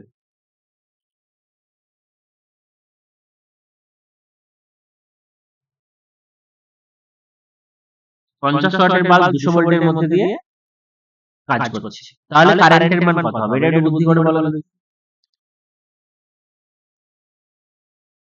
ফর্মুলাটা অলরেডি ডিসকাসড। 0.25 অ্যাম্পিয়ার হবে। ভেরি গুড, তাহলে কত হয়ে যায়? 0.25 অ্যাম্পিয়ার। কি করে আমরা কারেন্টের মান পাবো? I equal to P by V, বা P equal to VI। Power হচ্ছে 50 ওয়াট আর ভোল্টেজ হচ্ছে 200, তাহলে 50 বাই 200 মানে 1/4 মানে 0.25 অ্যাম্পিয়ার। তাহলে এই জায়গাগুলো কিন্তু আমাকে একটু ক্লিয়ার থাকতে হবে, ঠিক আছে? তাহলে এই ওভারঅল এই মেন জায়গাগুলো আমরা কারেন্ট ইলেকট্রিসিটি ডিসকাস করলাম, যে জায়গাগুলো থেকে ম্যাক্সিমাম চান্স হচ্ছে কোশ্চেন আসার, ঠিক আছে? আর একটা একটু মাথায় রেখো, যে যখনই কোনো বর্তনীর মধ্যে দিয়ে কারেন্ট যাচ্ছে, ধরো আই কারেন্ট এটার মধ্যে দিয়ে যাচ্ছে, H equal to I square RT, মানে যে তাপ উৎপন্ন হবে তার মান হবে প্রবাহ মাত্রার সমানুপাতিক, রোধের সমানুপাতিক এবং কত সময় ধরে যাচ্ছে তার সমানুপাতিক, প্রবাহ মাত্রার বর্গের সমানুপাতিক, ঠিক আছে? H equal to I square RT। এই ফর্মুলাটা দিয়েছিল হচ্ছে জুলের সূত্র, এটাকে বলা হয় জুলস ল। জুল বলেছে যে যে হিট উৎপন্ন হবে, তাপ এখানে উৎপন্ন হবে, এটা কারেন্টের মান যত বাড়বে তাপ তত বেশি উৎপন্ন হবে, আর এর মান যত বাড়বে তাপ তত বেশি উৎপন্ন হবে, সময় যত বাড়বে তত বেশি তাপ উৎপন্ন হবে। এটাও কিন্তু একটু মাথায় রেখো, এটা হচ্ছে জুলের সূত্র, ঠিক আছে? তাহলে ওভারঅল এতগুলো জায়গা আমরা কারেন্ট ইলেকট্রিসিটি থেকে কমপ্লিট করলাম, যেখান থেকে হাই চান্স বিভিন্ন রকম কোশ্চেন আসার। কোনো ডাউট? এই জায়গাগুলো থেকে বাড়ির কানেকশন থেকে শুরু করে, কারেন্টের বিল থেকে শুরু করে, পাওয়ার থেকে শুরু করে, প্যারালাল সিরিজ কানেকশনের রোধ বার করা থেকে শুরু করে সমস্ত জায়গাগুলো কিন্তু আমরা খুব স্পিডে কমপ্লিট করে নিলাম। এরপর আমরা চলে যাচ্ছি আবার আমাদের পরের জায়গাতে। এরপরে দেখি কি ধরনের টপিক আছে। এরপরে দেখো, যদি ফিজিক্স এর কোশ্চেন আমরা দেখতে আসি, হ্যাঁ, এই কোশ্চেনটা তাহলে তোমরাই বলো, 67 নম্বর কোশ্চেন। দেখছো, টপিক করে নিলে কিন্তু সেম কাইন্ডের কোশ্চেন পারবে। হ্যাঁ,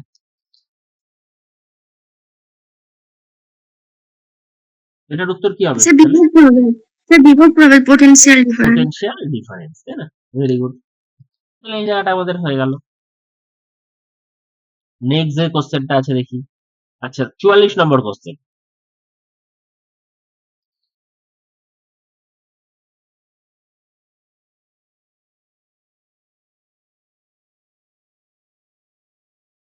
সিভি রামান কেন, রামান মানে পুরস্কার কেন পেয়েছিল, ঠিক আছে, নোবেল? এখানে মনে রাখবে ভারতবর্ষের কিন্তু প্রথম Nobel laureate Rabindranath Thakur, second Nobel laureate CV Raman. CV Raman Raman effect আবিষ্কারের জন্য নোবেল পান এবং উনি রামান এফেক্ট আবিষ্কার করেছিলেন 28শে ফেব্রুয়ারি, যে দিনটা জাতীয় বিজ্ঞান দিবস হিসাবে পরিচিত পেয়েছে। ঠিক আছে, তাহলে এই তো ছোট ছোট কয়টা তথ্য মনে রাখতে হবে। এবার রামান এফেক্ট মানে আমরা দেখলাম স্ক্যাটারিং। তাহলে স্ক্যাটারিং জিনিসটা কি, এই জায়গাটা কিন্তু একটু আমাদের বুঝতে হবে। ঠিক আছে, আলোর যে বিভিন্ন ধর্মগুলো আছে এইগুলো একটু যদি আমরা বেসিক জায়গাগুলো আলোচনা করি, অপটিক্স এর বেসিক জায়গাগুলো, যে আলোর কি কি ধর্ম আছে। আলোর 1 নম্বর ধর্ম মনে রাখবে হচ্ছে, আমি ডিটেলস কিচ্ছু যাবো না, জাস্ট উপর উপর পড়বো, সেটা হচ্ছে রিফ্লেকশন।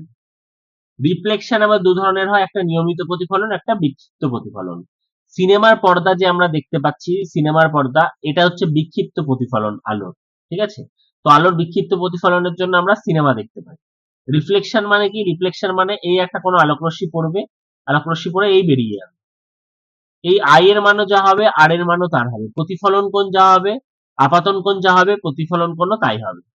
এই যে বেরিয়ে গেল, এই যে কোণটা যেটা দিয়ে যাওয়ার কথা ছিল আর যেটা দিয়ে গেল, এর মাঝখানে যে কোণটা, এই কোণটাকে কিন্তু বলা হয়, মনে রাখবে, চ্যুতিকোণ।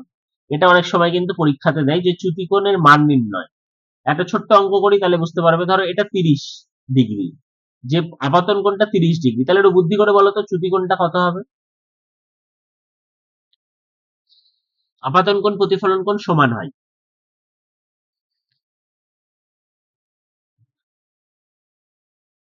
90 ডিগ্রি। একটু ভাবো, একটু ভালো করে ভাবো। 120 ডিগ্রি। তাই না, আপাতন কোণ প্রতিফলন কোণ কি বললাম সমান, তাহলে ওটা যদি 30 হয় আর এর মানটাও 30, তাহলে 30 30 60 হয়ে গেল, আর টোটাল সরল রেখাটা 180, তাহলে 180 থেকে 60 বাদ গেল মানে 120 ডিগ্রি। তাহলে এরকম কিন্তু চ্যুতিকোণের মান তোমাকে বার করতে দিতে হবে। ঠিক আছে, নেক্সট যে জায়গাটা ইম্পর্টেন্ট সেটা হচ্ছে রিফ্র্যাকশন, যেখান থেকে ম্যাক্সিমাম কোশ্চেন গুলো আমাদের আসে। ঠিক আছে, প্রতিসরণ। প্রতিসরণ মানে কি, প্রতিসরণ মানে এই ধরো একটা লঘু মাধ্যম, সরি এটা ধরো একটা ঘন মাধ্যম, উপরটা ধরো লঘু মাধ্যম, এখান থেকে ধরো আলোক রশ্মি যাচ্ছে, এটা হচ্ছে আমার আপাতন। এবার আলোক রশ্মি কিন্তু এইখানে যাওয়ার পর কনফিউজ হয়ে যাবে যে আমি সোজা যাবো না এইদিকে বেঁকে যাবো না এইদিকে বেঁকে যাবো। তাহলে আলোক রশ্মি কি হয়, ঘন মাধ্যম থেকে যখন লঘু মাধ্যমে যায় আলোক রশ্মি, এই যে অভিলম্ব, এই যে লম্ব, এই লম্ব থেকে দূরে সরে যাবে। তাহলে এখানে আর এর মান কিন্তু আই এর থেকে কি বেশি না কম হবে? বেশি হবে। বেশি হবে। কখন? যদি ঘন থেকে লঘুতে যাই। এবার একটা জিনিস ভাবো তো, আমি যদি আইটাকে আরেকটু বাড়াই, তাহলে এটা তো আরেকটু এরকম যাবে। এটা যদি আরেকটু বাড়াই তাহলে তো একটা সময় আসবে যখন বিভেদ তল ঘেঁষে যাবে। এই যে আই এর যে মানের জন্য আর এর মানটা 90 ডিগ্রি হয়ে যায়, বা প্রতিসৃত রশ্মি বিভেদ তল ঘেঁষে যায়, আয়ের সেই মানটাকে বলা হয় সংকট কোণ। তাহলে সংকট কোণ কাকে বলে? যে আপাতন কোণের জন্য প্রতিসরণ কোণের মান 90 ডিগ্রি হয়, বা যে আপাতন কোণের জন্য প্রতিসৃত রশ্মি বিভেদ তল ঘেঁষে যায়, সেই আপাতন কোণকে বলা হয় সংকট কোণ। এটা কিন্তু প্রচন্ড ইম্পর্টেন্ট। ঠিক আছে, আর সংকট কোণের থেকেও যদি বেশি কোণে আপতিত করি তাহলে আলোক রশ্মি অন্য মাধ্যমে আর যাবেই না, এই মাধ্যমেই পুরোপুরি ব্যাক করবে। এটাকে বলা হয় আভ্যন্তরীণ পূর্ণ প্রতিফলন। তাহলে আভ্যন্তরীণ পূর্ণ প্রতিফলনের শর্ত কি, যে সংকট কোণের থেকেও বেশি কোণে আপতন করতে হবে, তাহলে আলোক রশ্মি অন্য মাধ্যমে যাবেই না, এই মাধ্যমেই একদম ব্যাক করবে। এটাকে বলে টোটাল ইন্টারনাল রিফ্লেকশন বা আভ্যন্তরীণ পূর্ণ প্রতিফলন। এটা কখন সম্ভব? ঘন মাধ্যম থেকে যখন লঘু মাধ্যমে বস্তু যাচ্ছে তখন এটা সম্ভব। তাহলে এই জায়গাটা বোঝা গেল আভ্যন্তরীণ পূর্ণ প্রতিফলনের জায়গাটা। এবার প্রশ্ন হচ্ছে যে আলোক রশ্মি বেগছে কেন, আলোক রশ্মি বেঁকে যাচ্ছে কেন, একটা মাধ্যম থেকে আরেক মাধ্যমে যেতে গেলে আলোক রশ্মি এরকম বেঁকে যাচ্ছে কেন। ঠিক আছে, এই জায়গাটা একটু ভালো করে লক্ষ্য করো। এই যে অন্য মাধ্যম আছে এখানে কিন্তু আলোর, মনে রাখবে, এখানে কিন্তু আলোর বেগ পাল্টে যায়। আলোর বেগ, আলোর যদি নরমালি জিজ্ঞেস করি আলোর বেগ কত, তাহলে উত্তর কত আসে normally? 3 into 10 to the power 8 meter per second. 3 into 10⁸ metre per second. এই যে আলোর বেগ যেটা বললাম, মনে রাখবে এইটা কিন্তু আলোর বেগ কোথায়, এটা আলোর বেগ হচ্ছে শূন্য মাধ্যমে, শূন্য মাধ্যমে। ঠিক আছে, শূন্য মাধ্যমে আলোর বেগ সব থেকে বেশি, কিন্তু যেই অন্য মাধ্যমে চলে যাচ্ছে, ধরো ধরো সাপোজ এটা হচ্ছে শূন্য মাধ্যম আর এটা হচ্ছে একটা অন্য একটা মাধ্যম। ঠিক আছে, এটা একটা ডিফারেন্ট একটা মিডিয়াম। তাহলে যেই অন্য একটা মাধ্যমে চলে যাচ্ছে, অমনি ভালো করে বুঝবে, অমনি কিন্তু আলোর বেগ চেঞ্জ হয়ে যাবে অন্য মাধ্যমে যেই চলে যাচ্ছে, তাহলে আলোর বেগ কমবে না বাড়বে এটা বুঝতে হবে। শূন্য মাধ্যম ছাড়া অন্য কোনো মাধ্যমে আলোর বেগ কি হয়, কমে না বাড়ে? কমে। কমে। তাহলে এই যে যতটা কমলো এটাকেই কিন্তু বলা হয় প্রতিসরাঙ্ক। প্রতিসরাঙ্ক, ঠিক আছে? তাহলে প্রতিসরাঙ্ক কাকে বলে? প্রতিসরাঙ্ক বলে হচ্ছে আলোর বেগ, আলোর বেগ শূন্য মাধ্যমে আলোর বেগ এবং ওই মাধ্যমে আলোর বেগের অনুপাতকেই বলা হচ্ছে কি প্রতিসরাঙ্ক। শূন্য মাধ্যমে আলোর বেগ বাই ওই পার্টিকুলার মাধ্যমে আলোর বেগ, এই দুটোর অনুপাতকে কি বলছি আমি, প্রতিসরাঙ্ক। তাহলে ধরো বললো যে কাঁচ মাধ্যমে, কথার কথা বলছি, ধরো কাঁচ মাধ্যমে বললো আলোর বেগ 2 × 10⁸ মিটার পার সেকেন্ড। কাঁচ মাধ্যমে আলোর বেগ 2 × 10⁸ মিটার পার সেকেন্ড। তাহলে কাঁচ মাধ্যমের প্রতিসরাঙ্ক কত হবে বুদ্ধি করে বলো দেখি। শূন্য মাধ্যমে তো আলোর বেগ তোমরা জানো, যদি আমরা অঙ্ক দেয় যে কাঁচ মাধ্যমে আলোর বেগ 2 × 10⁸ মিটার পার সেকেন্ড, তাহলে কাঁচের প্রতিসরাঙ্ক কত? 1.5। 1.5। কি করে পাবো আমরা? উপরে শূন্য মাধ্যমটা লিখবো আর নিচে কাঁচ মাধ্যমটা লিখবো, তাহলে আমরা পেয়ে যাবো 1.5। প্রতিসরাঙ্কের ইউনিট হবে কি? ইউনিট হবে না, যেহেতু দুটো বেগের অনুপাত, তাহলে এর কিন্তু কোনো রকম ইউনিট নেই। তাহলে এরকম কিন্তু একটা অঙ্ক দিতে পারে। আবার আরেক ধরনের অঙ্ক দেয় যে যখন তোমাকে দুটো মাধ্যমের প্রতিসরাঙ্ক বলে দেবে, ধরো বললো কাঁচের প্রতিসরাঙ্ক 3/2, কথার কথা বলছি, আর ধরো বললো জলের প্রতিসরাঙ্ক 4/3, দিয়ে বললো জলের সাপেক্ষে কাঁচের প্রতিসরাঙ্ক বার করো। মনে রাখবে যার সাপেক্ষে বলবে, জলের সাপেক্ষে কার বললো, ধরো কাঁচের বললো। এই কোশ্চেন গুলো কিন্তু প্রতিবার পরীক্ষায় এসছে বলে শুধু এই জায়গাগুলো আমরা ডিসকাস করছি। বললো জলের সাপেক্ষে কাঁচের, তাহলে যার সাপেক্ষে বলবে সেটাকে লিখবে নিচের, কার সাপেক্ষে, জলের সাপেক্ষে, তাহলে জলটাকে লিখবে নিচে। কার বার করতে হবে? বার করতে বলে তো কাঁচের, তাহলে কাঁচটাকে লিখবে উপরে। তাহলে উত্তর কত যাবে আমার? 3 × 3 = 9, 9/8, 9/8। তাহলে এরকম কিন্তু কোশ্চেন দিতে পারে যে যে কোনো মাধ্যমের গতিবেগ বলে দিল, দিয়ে তোমাকে প্রতিসরাঙ্ক বার করতে দিতে পারে, বা তোমাকে বলে দিতে পারে যে জল সাপেক্ষে কাঁচ বা কাঁচ সাপেক্ষে জল, সেক্ষেত্রে দুটো মাধ্যমেরই প্রতিসরাঙ্ক দেওয়া থাকে। বোঝা গেল এই জায়গাটা? আচ্ছা, প্রতিসরাঙ্কর ফলে যে ন্যাচারাল ইভেন্ট হয় এগুলো প্রচন্ড ইম্পর্টেন্ট, সেটা মনে রাখবে। টুইঙ্কলিং অফ স্টার, এগুলো আমি এক্সপ্লেনেশনে যাচ্ছি না, তাহলে অনেকটা সময় চলে যাবে। টুইঙ্কলিং অফ স্টার, আকাশের তারা যে মিচমিচ করে, ঠিক আছে, তার জন্য সেটা প্রতিসরাঙ্কের মানে প্রতিসরণের কারণে কিন্তু হয়। আর মরুভূমির যে মরীচিকা, এটাও কিন্তু প্রতিসরণ এবং টোটাল ইন্টারনাল রিফ্লেকশন, হ্যাঁ, রিফ্রাকশন এবং টোটাল ইন্টারনাল রিফ্লেকশন, এইগুলো এই দুটোর কারণে কিন্তু মরীচিকাটা আমরা দেখতে পাই। তাহলে রিফ্লেকশনের জন্য এই দুটো ঘটনা প্রচন্ড ইম্পর্টেন্ট, যেটা কিন্তু আমাদেরকে একদম ভালো করে মাথায় রাখতে হবে, ঠিক আছে? যে কোনো সমুদ্র বা সমস্ত কিছু আমাদের একটু অগভীর মনে হয়, এটাও কিন্তু রিফ্রাকশনের জন্য। যে তুমি ধরো কোথাও ঘুরছিলে, তোমার কিছু একটা জিনিস জলের নিচে পড়ে গেল, তাহলে এরকম করে আলোটা বেরোবে, আমরা জানি অভিলম্ব থেকে দূরে সরে যাবে, আর তোমার চোখ তো সোজা পথ অনুসরণ করবে, তাহলে তোমার চোখ বস্তুটাকে কিন্তু দেখবে উপরে, তোমার চোখ বস্তুটাকে দেখবে কিছুটা উপরে। এই কারণে জলের উপর থেকে তাকিয়ে কখনো জলের গভীরতা মাপতে যাবে না। পুকুরের দিকে বা সুইমিং পুলের দিকে গিয়ে যদি জলের দিকে তাকাও, মনে হবে আর কতটুকু জলে, তোমার হাঁটুও ডুববে না, কিন্তু যেই পা ডুবাবে দেখবে গোটা পা ডুবে গেছে, অগভীর মনে হয়। কেন? প্রতিসরণের জন্য, ঠিক আছে? এই কারণে কিন্তু প্রতিসরণ ইম্পর্টেন্ট। টুইঙ্কলিং অফ স্টার, মরীচিকা, সমুদ্রের জল অগভীর মনে হওয়া, এই সমস্ত জিনিস কিন্তু কোন ধর্ম আলোর? প্রতিসরণের জন্য। প্রতিসরণ থেকে প্রতিসরাঙ্ক থেকে ওরকম কোশ্চেন আসতে পারে, ঠিক আছে? এই জায়গাগুলো ইম্পর্টেন্ট। আর মিউ এর যে মান, সেটা যদি খুবই কঠিন কোশ্চেন কিছু আসে, মিউ মানে মনে রাখবে sine i by sine, mu মানে কি? Sine i by sine. I আর কি? আই মানে হচ্ছে আপাতন কোণ, আর মানে কি? আর মানে হচ্ছে প্রতিসরণ কোণ। এই দুটোর অনুপাতই হচ্ছে মিউ। তাহলে অনেকভাবে মিউকে প্রকাশ করা যায়। মিউ দুটো মাধ্যমের গতিবেগের অনুপাতও বলা যায়, আবার সাইন আই বাই সাইন আরও বলা যায়।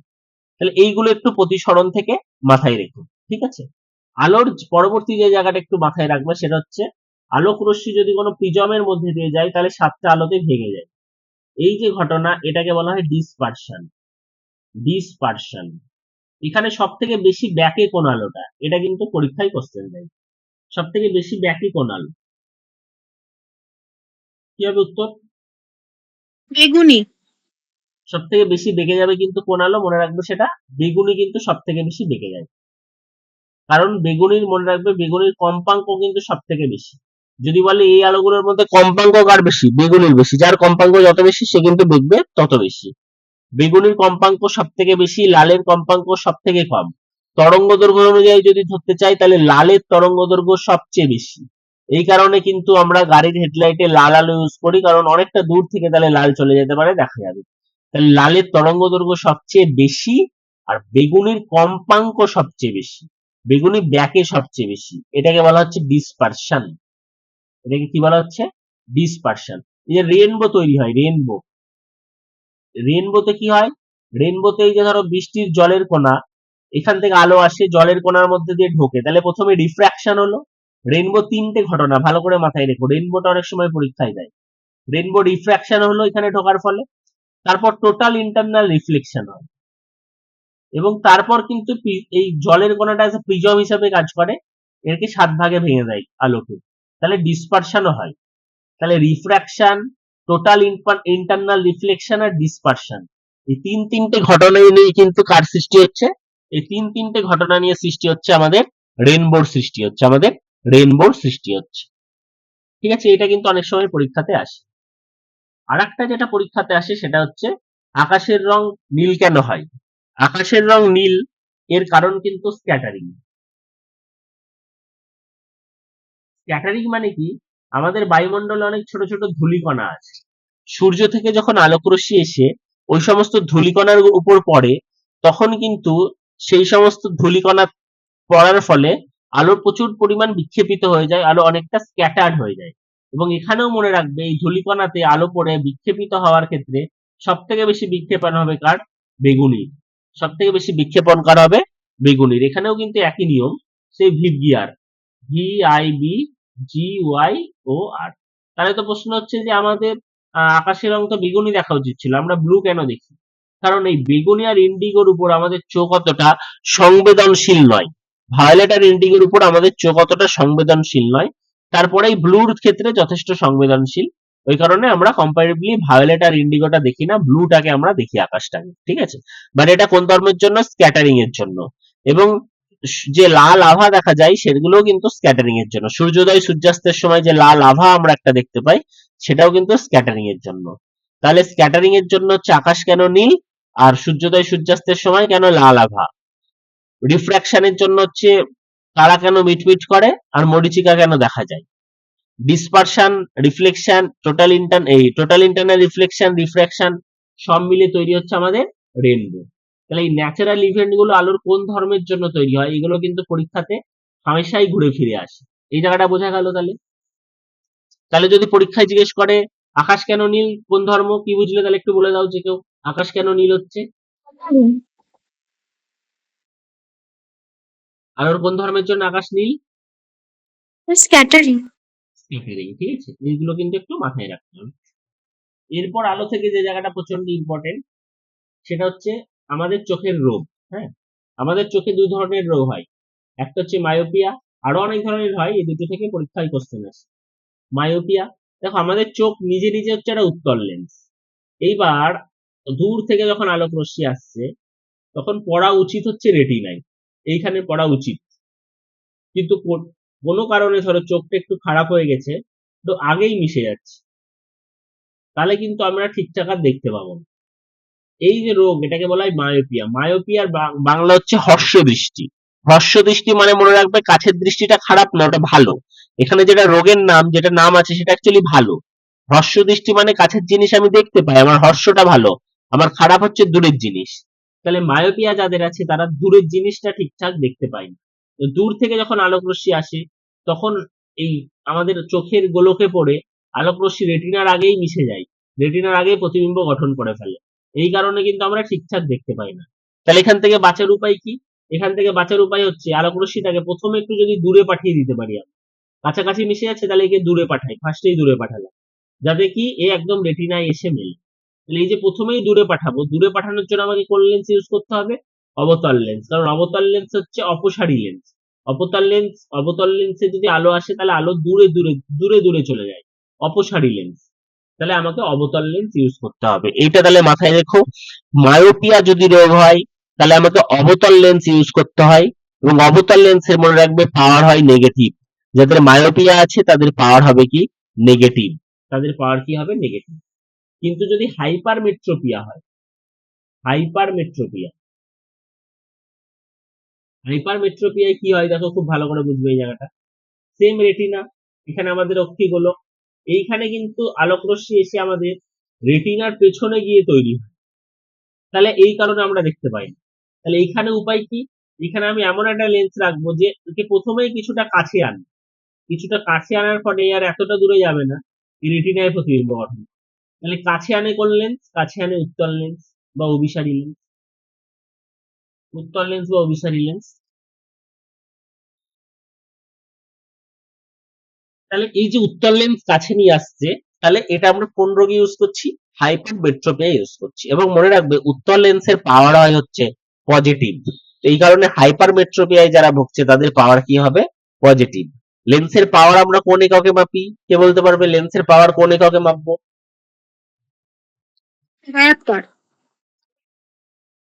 ডায়াপ্টার এককে আমরা তাহলে মাপি, ঠিক আছে। ডায়াপ্টারের সাথে প্রকাশ দৈর্ঘ্যের সম্পর্ক দেওয়ার সময় মনে রাখবে P equal to 100/f centimetre. মানে যদি তোমাকে 4 ডায়াপ্টার বলে দেয়, 4 ডায়াপ্টার মানে তোমার ওই লেন্সের প্রকাশ দৈর্ঘ্য হবে 100/4 মানে 25 সেন্টিমিটার, ঠিক আছে।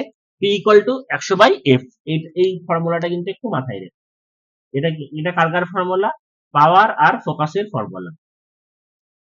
লেন্সের পাওয়ারের একক কিন্তু কি, লেন্সের পাওয়ারের একক হচ্ছে dioptre, P equal to 100/f। তাহলে একটা আমরা পড়লাম মায়োপিয়া, একটা পড়লাম হাইপারমেট্রোপিয়া। মায়োপিয়ায় তাহলে আমরা কোন ধরনের লেন্স ইউজ করব, কে বলতে পারবে? স্যার অবতল লেন্স বা অপসারী লেন্স। অবতল লেন্স। আর হাইপারমেট্রোপিয়ায় উত্তল লেন্স, উত্তল বা ঠিক অভিসারী আছে। লেন্স। Very good. তাহলে এই জায়গাগুলো একটু আলো থেকে আমাদের মাথায় রাখতে হবে, হ্যাঁ। তাহলে আলো থেকে মোটামুটি একটা বড় জায়গা আমরা পড়ে নিলাম, কোন কোন ইম্পর্টেন্ট জায়গাগুলো আমাদের মাথায় রাখতে হবে, ঠিক আছে। রিফ্লেকশন, রিফ্রাকশন, লেন্সের জায়গাটা, লেন্স থেকে কি পাওয়ারের জায়গাটা, ঠিক আছে। এবার আবার আমরা কোশ্চেনে ফিরে যাই।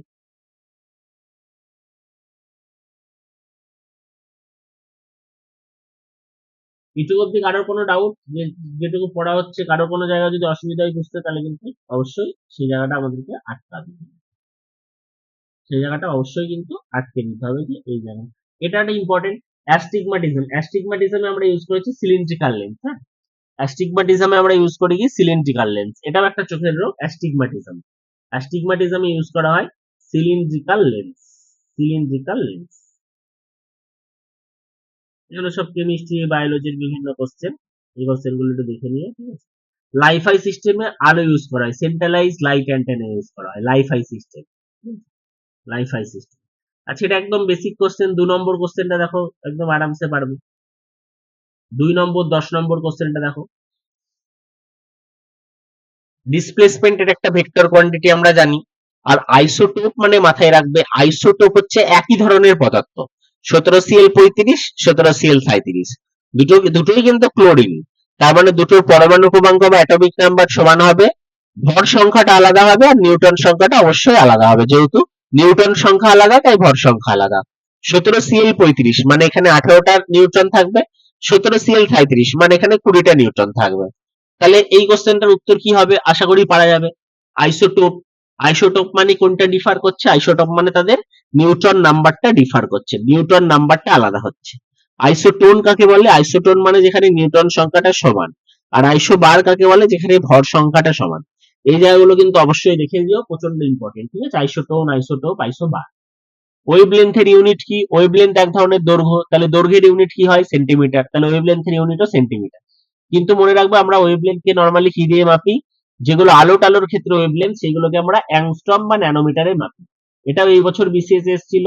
মনে রাখবে আলোর যে দৃশ্যমান আলোক রশ্মি সেটা 4000 অ্যাংস্ট্রম থেকে 7000 অ্যাংস্ট্রমের মধ্যে, ন্যানোমিটারে করে দিলে 400 ন্যানোমিটার থেকে 700 ন্যানোমিটারের মধ্যে, ঠিক আছে। ন্যানোমিটারে করে দিলে 400 থেকে 700 ন্যানোমিটারের মধ্যে। আর এক অ্যাংস্ট্রম মানে কি, 10⁻⁻10 মিটার, 10⁻⁻10 মিটার, ঠিক আছে। এগুলো প্রচন্ড ইম্পর্টেন্ট, এই তথ্যগুলো মাথায় রাখতে হবে। নেক্সট যে জায়গাটা আমরা যাব, তাহলে এটা উত্তর কি হয়ে গেল সেন্টিমিটার। অ্যাংস্ট্রম মানে 10⁻10 মিটার, যে জায়গাটা আমরা পড়লাম, ঠিক আছে। আর ন্যানোমিটার মানে 10⁻9 মিটার, দৃশ্যমান আলোক রশ্মি 400 থেকে 700 ন্যানোমিটারের মধ্যে থাকে। ঠিক আছে, এই জায়গাগুলো একটু আমাদের পড়তে হবে। ঠিক আছে, পরবর্তী আমরা যদি ফিজিক্সের কোশ্চেনটা দেখি, এইটা একটু বলো। 59 অলরেডি ডিসকাসড। 59 কিভাবে উত্তর তাহলে 59 দেখা যাচ্ছে তো স্ক্রিনে?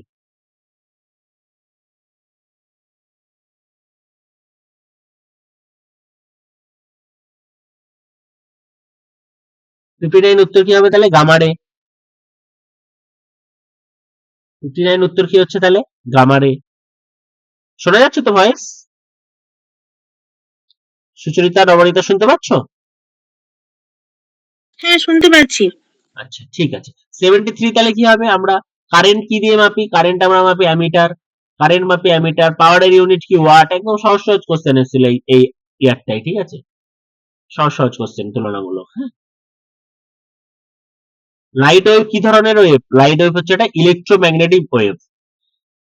দেখো ওয়েভ কত ধরনের হয়? ওয়েভ হচ্ছে একটা লঙ্গিটিউডিনাল ওয়েভ আর একটা ইলেকট্রোম্যাগনেটিক ওয়েভ। ঠিক আছে, লঙ্গিটিউডিনাল ওয়েভ আর transverse wave. Actually transverse wave হচ্ছে তির্যক তরঙ্গ, আর লঙ্গিটিউডিনাল ওয়েভ হচ্ছে অনুদৈর্ঘ্য তরঙ্গ।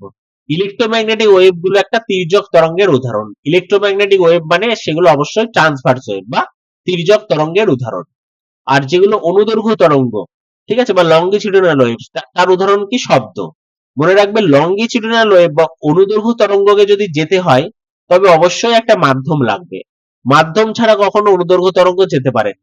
এই কারণে শব্দ পরিবহন করতে গেলে কিন্তু অবশ্যই মাধ্যম লাগে। শূন্য মাধ্যমে শব্দের গতিবেগ মানে নেই। শূন্য মাধ্যমে শব্দ চলাচল করতে পারে না। শব্দের গতিবেগ সব থেকে বেশি হচ্ছে কঠিন মাধ্যমে, তারপর তরল মাধ্যম, তারপর গ্যাসীয় মাধ্যম। এই কারণে রেল লাইনে এমনি নর্মাল আওয়াজ শোনা যায় না, কিন্তু রেল লাইনে কিন্তু কান পাতলে আমরা আওয়াজ শুনতে পাই। কারণ কঠিন মাধ্যমে শব্দ অনেক বেশি স্পিডে আসে তরল বা গ্যাসীয় মাধ্যমে থেকে। তাহলে এই জায়গাগুলো একটু আমাদের পড়তে হবে। অনুদৈর্ঘ্য তরঙ্গ মানে যে তরঙ্গের ক্ষেত্রে মাধ্যম লাগবেই, মাস্ট, সেটা হচ্ছে অনুদৈর্ঘ্য তরঙ্গ। যার উদাহরণ কি? যার উদাহরণ হচ্ছে শব্দ। তির্যক তরঙ্গ, যার উদাহরণ কি? যার উদাহরণ হচ্ছে ইলেকট্রোম্যাগনেটিক ওয়েভ গুলো, যেমন আলো।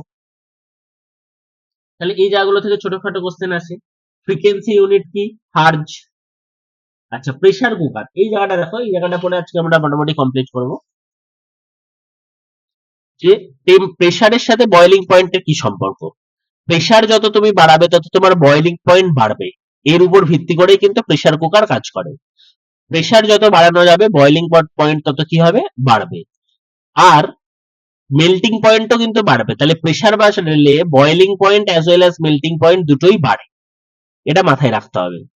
আর যদি অপ্রদ্রব্য মেশানো হয়, অনেক সময় পরীক্ষায় কোশ্চেন আসে ইমপিউরিটি মেশানো হচ্ছে। ইমপিউরিটি মেশালে মনে রাখবে, গলনাঙ্ক কিন্তু কমে যায়। যেমন উদাহরণ কি? হিমবিষ্ণ।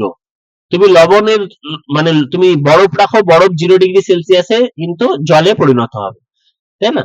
কিন্তু যদি তুমি বরফে কিছু লবণ মিশিয়ে দাও, তার গলনাঙ্ক কিন্তু হয়ে যাবে -23°C। ঠিক আছে, তাহলে গলনাঙ্ক কিন্তু কি হবে? অনেকটা কমে যাবে। ঠিক আছে, তাহলে এই জায়গাগুলো কিন্তু একটু আমাদের মনে রাখতে হবে। ইমপিউরিটি মেশালে কি হয়, এগুলো বাড়িতে একটু দেখে নিও।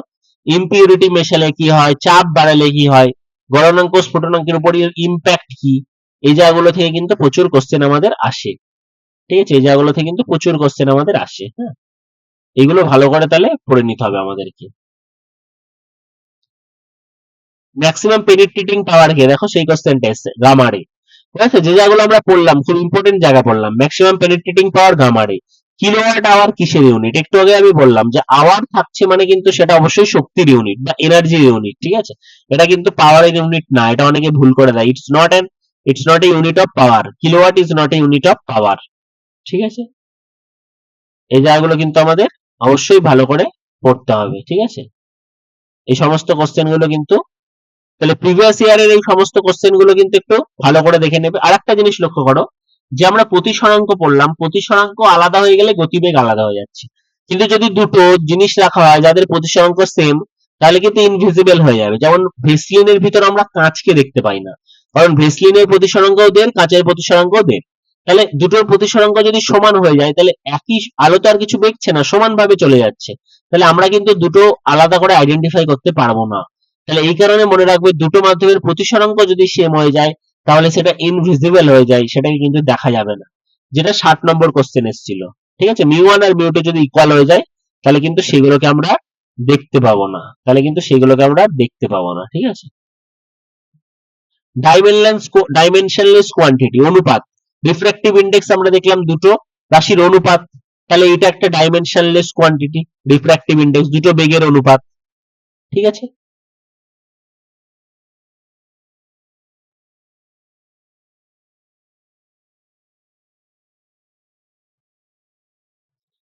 এই শব্দের এই ডপলার এফেক্টটা শব্দ একটু পড়ে দেখো, যে যদি কোনো বস্তু, ধরো তুমি স্টেশনে দাঁড়িয়ে আছো, তোমার দিকে ট্রেন আসছে, তাহলে কিন্তু তুমি কম্পাঙ্ক বেশি জোরে শুনবে। ঠিক আছে, যদি তোমার দিকে ট্রেন আসে বা তুমি ট্রেনের দিকে ছুটে যাও, এটাকে বলে ডপলার এফেক্ট, তাহলে কিন্তু কম্পাঙ্ক বেড়ে যায়। এখান থেকে একটা কোশ্চেন এসেছিল। আর যদি তোমরা পরস্পর থেকে দূরে সরে যাও তাহলে কিন্তু কম্পাঙ্ক কমে যাবে, মানে তুমি কম শুনবে অ্যাকচুয়ালি। হ্যাঁ, এটা হচ্ছে মানে এটা আপাত ব্যাপার, তোমার কানে কম শুনবে। ঠিক আছে, এই যে আপাত কম্পাঙ্ক, সেটা কি হবে, দুটো যদি মাধ্যম পরস্পরের দিকে আগাতে থাকে তাহলে কম্পাঙ্কটা বেশি হয়, পরস্পর থেকে দূরে সরে গেলে কম্পাঙ্ক কমে যায়। এই ঘটনাটাকে কি বলে, এই ঘটনাটাকে বলে ডপলার্স এফেক্ট। ঠিক আছে, তাহলে এই সমস্ত জায়গাগুলো কিন্তু একটু ভালো করে পড়ে নিতে হবে, শব্দের জায়গাগুলো, শব্দের গতিবেগ কোথায় বেশি হয়, ঠিক আছে, সমস্ত জায়গাগুলো কিন্তু ভালো করে আমাদের একটু পড়ে নিতে হবে। বোঝা যাচ্ছে তাহলে ব্যাপারটা?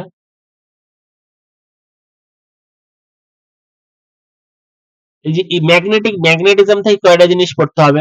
বাইরে আমরা কি জানি, ম্যাগনেট কি হয়, কোন দিক থেকে কোন দিকে যায়, এই সমস্ত জায়গাগুলো পড়ে নিতে হবে। যে ম্যাগনেট লাইন নর্থ থেকে সাউথ না সাউথ থেকে নর্থ, এই জায়গাগুলো একটু ভালো করে পড়ে নেবে। ঠিক আছে, এই কোশ্চেনটা দেখো খুব ইম্পর্টেন্ট। যখন তুমি একটা বডিকে উপরের দিকে তুলছো, বডির এনার্জি, হ্যাঁ, এখানে একটা কাইনেটিক এনার্জি না পটেনশিয়াল এনার্জি বলে দেওয়া উচিত ছিল। দেখো এই জায়গাটা একটু ভালো করে পড়ে নাও, কাইনেটিক এনার্জি আর পটেনশিয়াল এনার্জির ব্যাপারটা। এইটা কিন্তু অনেকবার পরীক্ষায় আসে।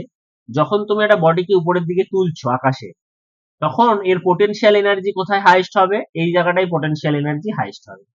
আর যখন পড়তে জাস্ট মাটিতে ছোঁয়ার জাস্ট আগের মুহূর্তে, তখন এর কাইনেটিক এনার্জি হাইস্ট হবে। স্থিতিশক্তি, সব থেকে উচ্চ অবস্থায় স্থিতিশক্তি ঠিক হাইস্ট হয়। স্থিতিশক্তির ফর্মুলা কি, mgh। গতিশক্তির ফর্মুলা কি, হাফ mv স্কয়ার।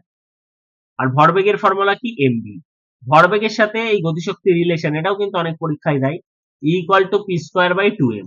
এইগুলো মাথায় রেখো। ঠিক আছে, হয়তো তোমাকে বলে দিল দুটো বস্তুর গতিশক্তি সমান, তাদের ভরবেগ বললো p1 আর p2। ঠিক আছে, তাহলে তাদের ভরের অনুপাত কত, এরকম বিভিন্ন ধরনের কোশ্চেন দিতে পারে। ঠিক আছে, তাহলে এই জায়গাগুলো কিন্তু একটু মাথায় রেখো। E=p²/2m, এটা হচ্ছে খুব ইম্পর্টেন্ট একটা ফর্মুলা, যেখান থেকে কিন্তু বিভিন্ন সালে কোশ্চেন এসছে E=p²/2m এর জায়গাটা। ঠিক আছে, যাই হোক, তাহলে এরকম করে ফিজিক্সের যত প্রিভিয়াস ইয়ার কোশ্চেন আসে সমস্ত জায়গাটা তোমরা দেখো। মিসলেনিয়াস এক্সাম দিতে যাওয়ার আগে কিন্তু প্রিভিয়াস ইয়ারটাকে খুব ভালো করে দেখে যাও, কারণ এই ধরনের আমাদের মানে পিএসসির পরীক্ষাগুলো কিন্তু কোশ্চেন রিপিট খায়, এবং রিপিট না খেলেও সেম ক্যাটাগরির কোশ্চেন হয়।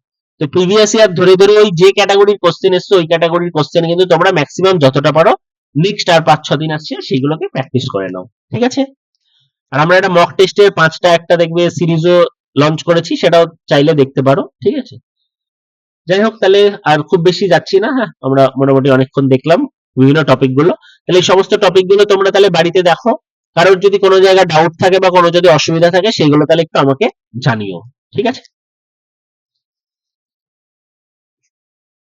তাহলে থ্যাংক ইউ সবাইকে। কারোর যদি কিছু ডাউট থাকে তাহলে করলেন। হ্যাঁ বলো। আজকে মেইনলি ফিজিক্সটা হলো তো স্যার? ফিজিক্সটা, হ্যাঁ হ্যাঁ, ঠিক আছে। আর কি হবে স্যার?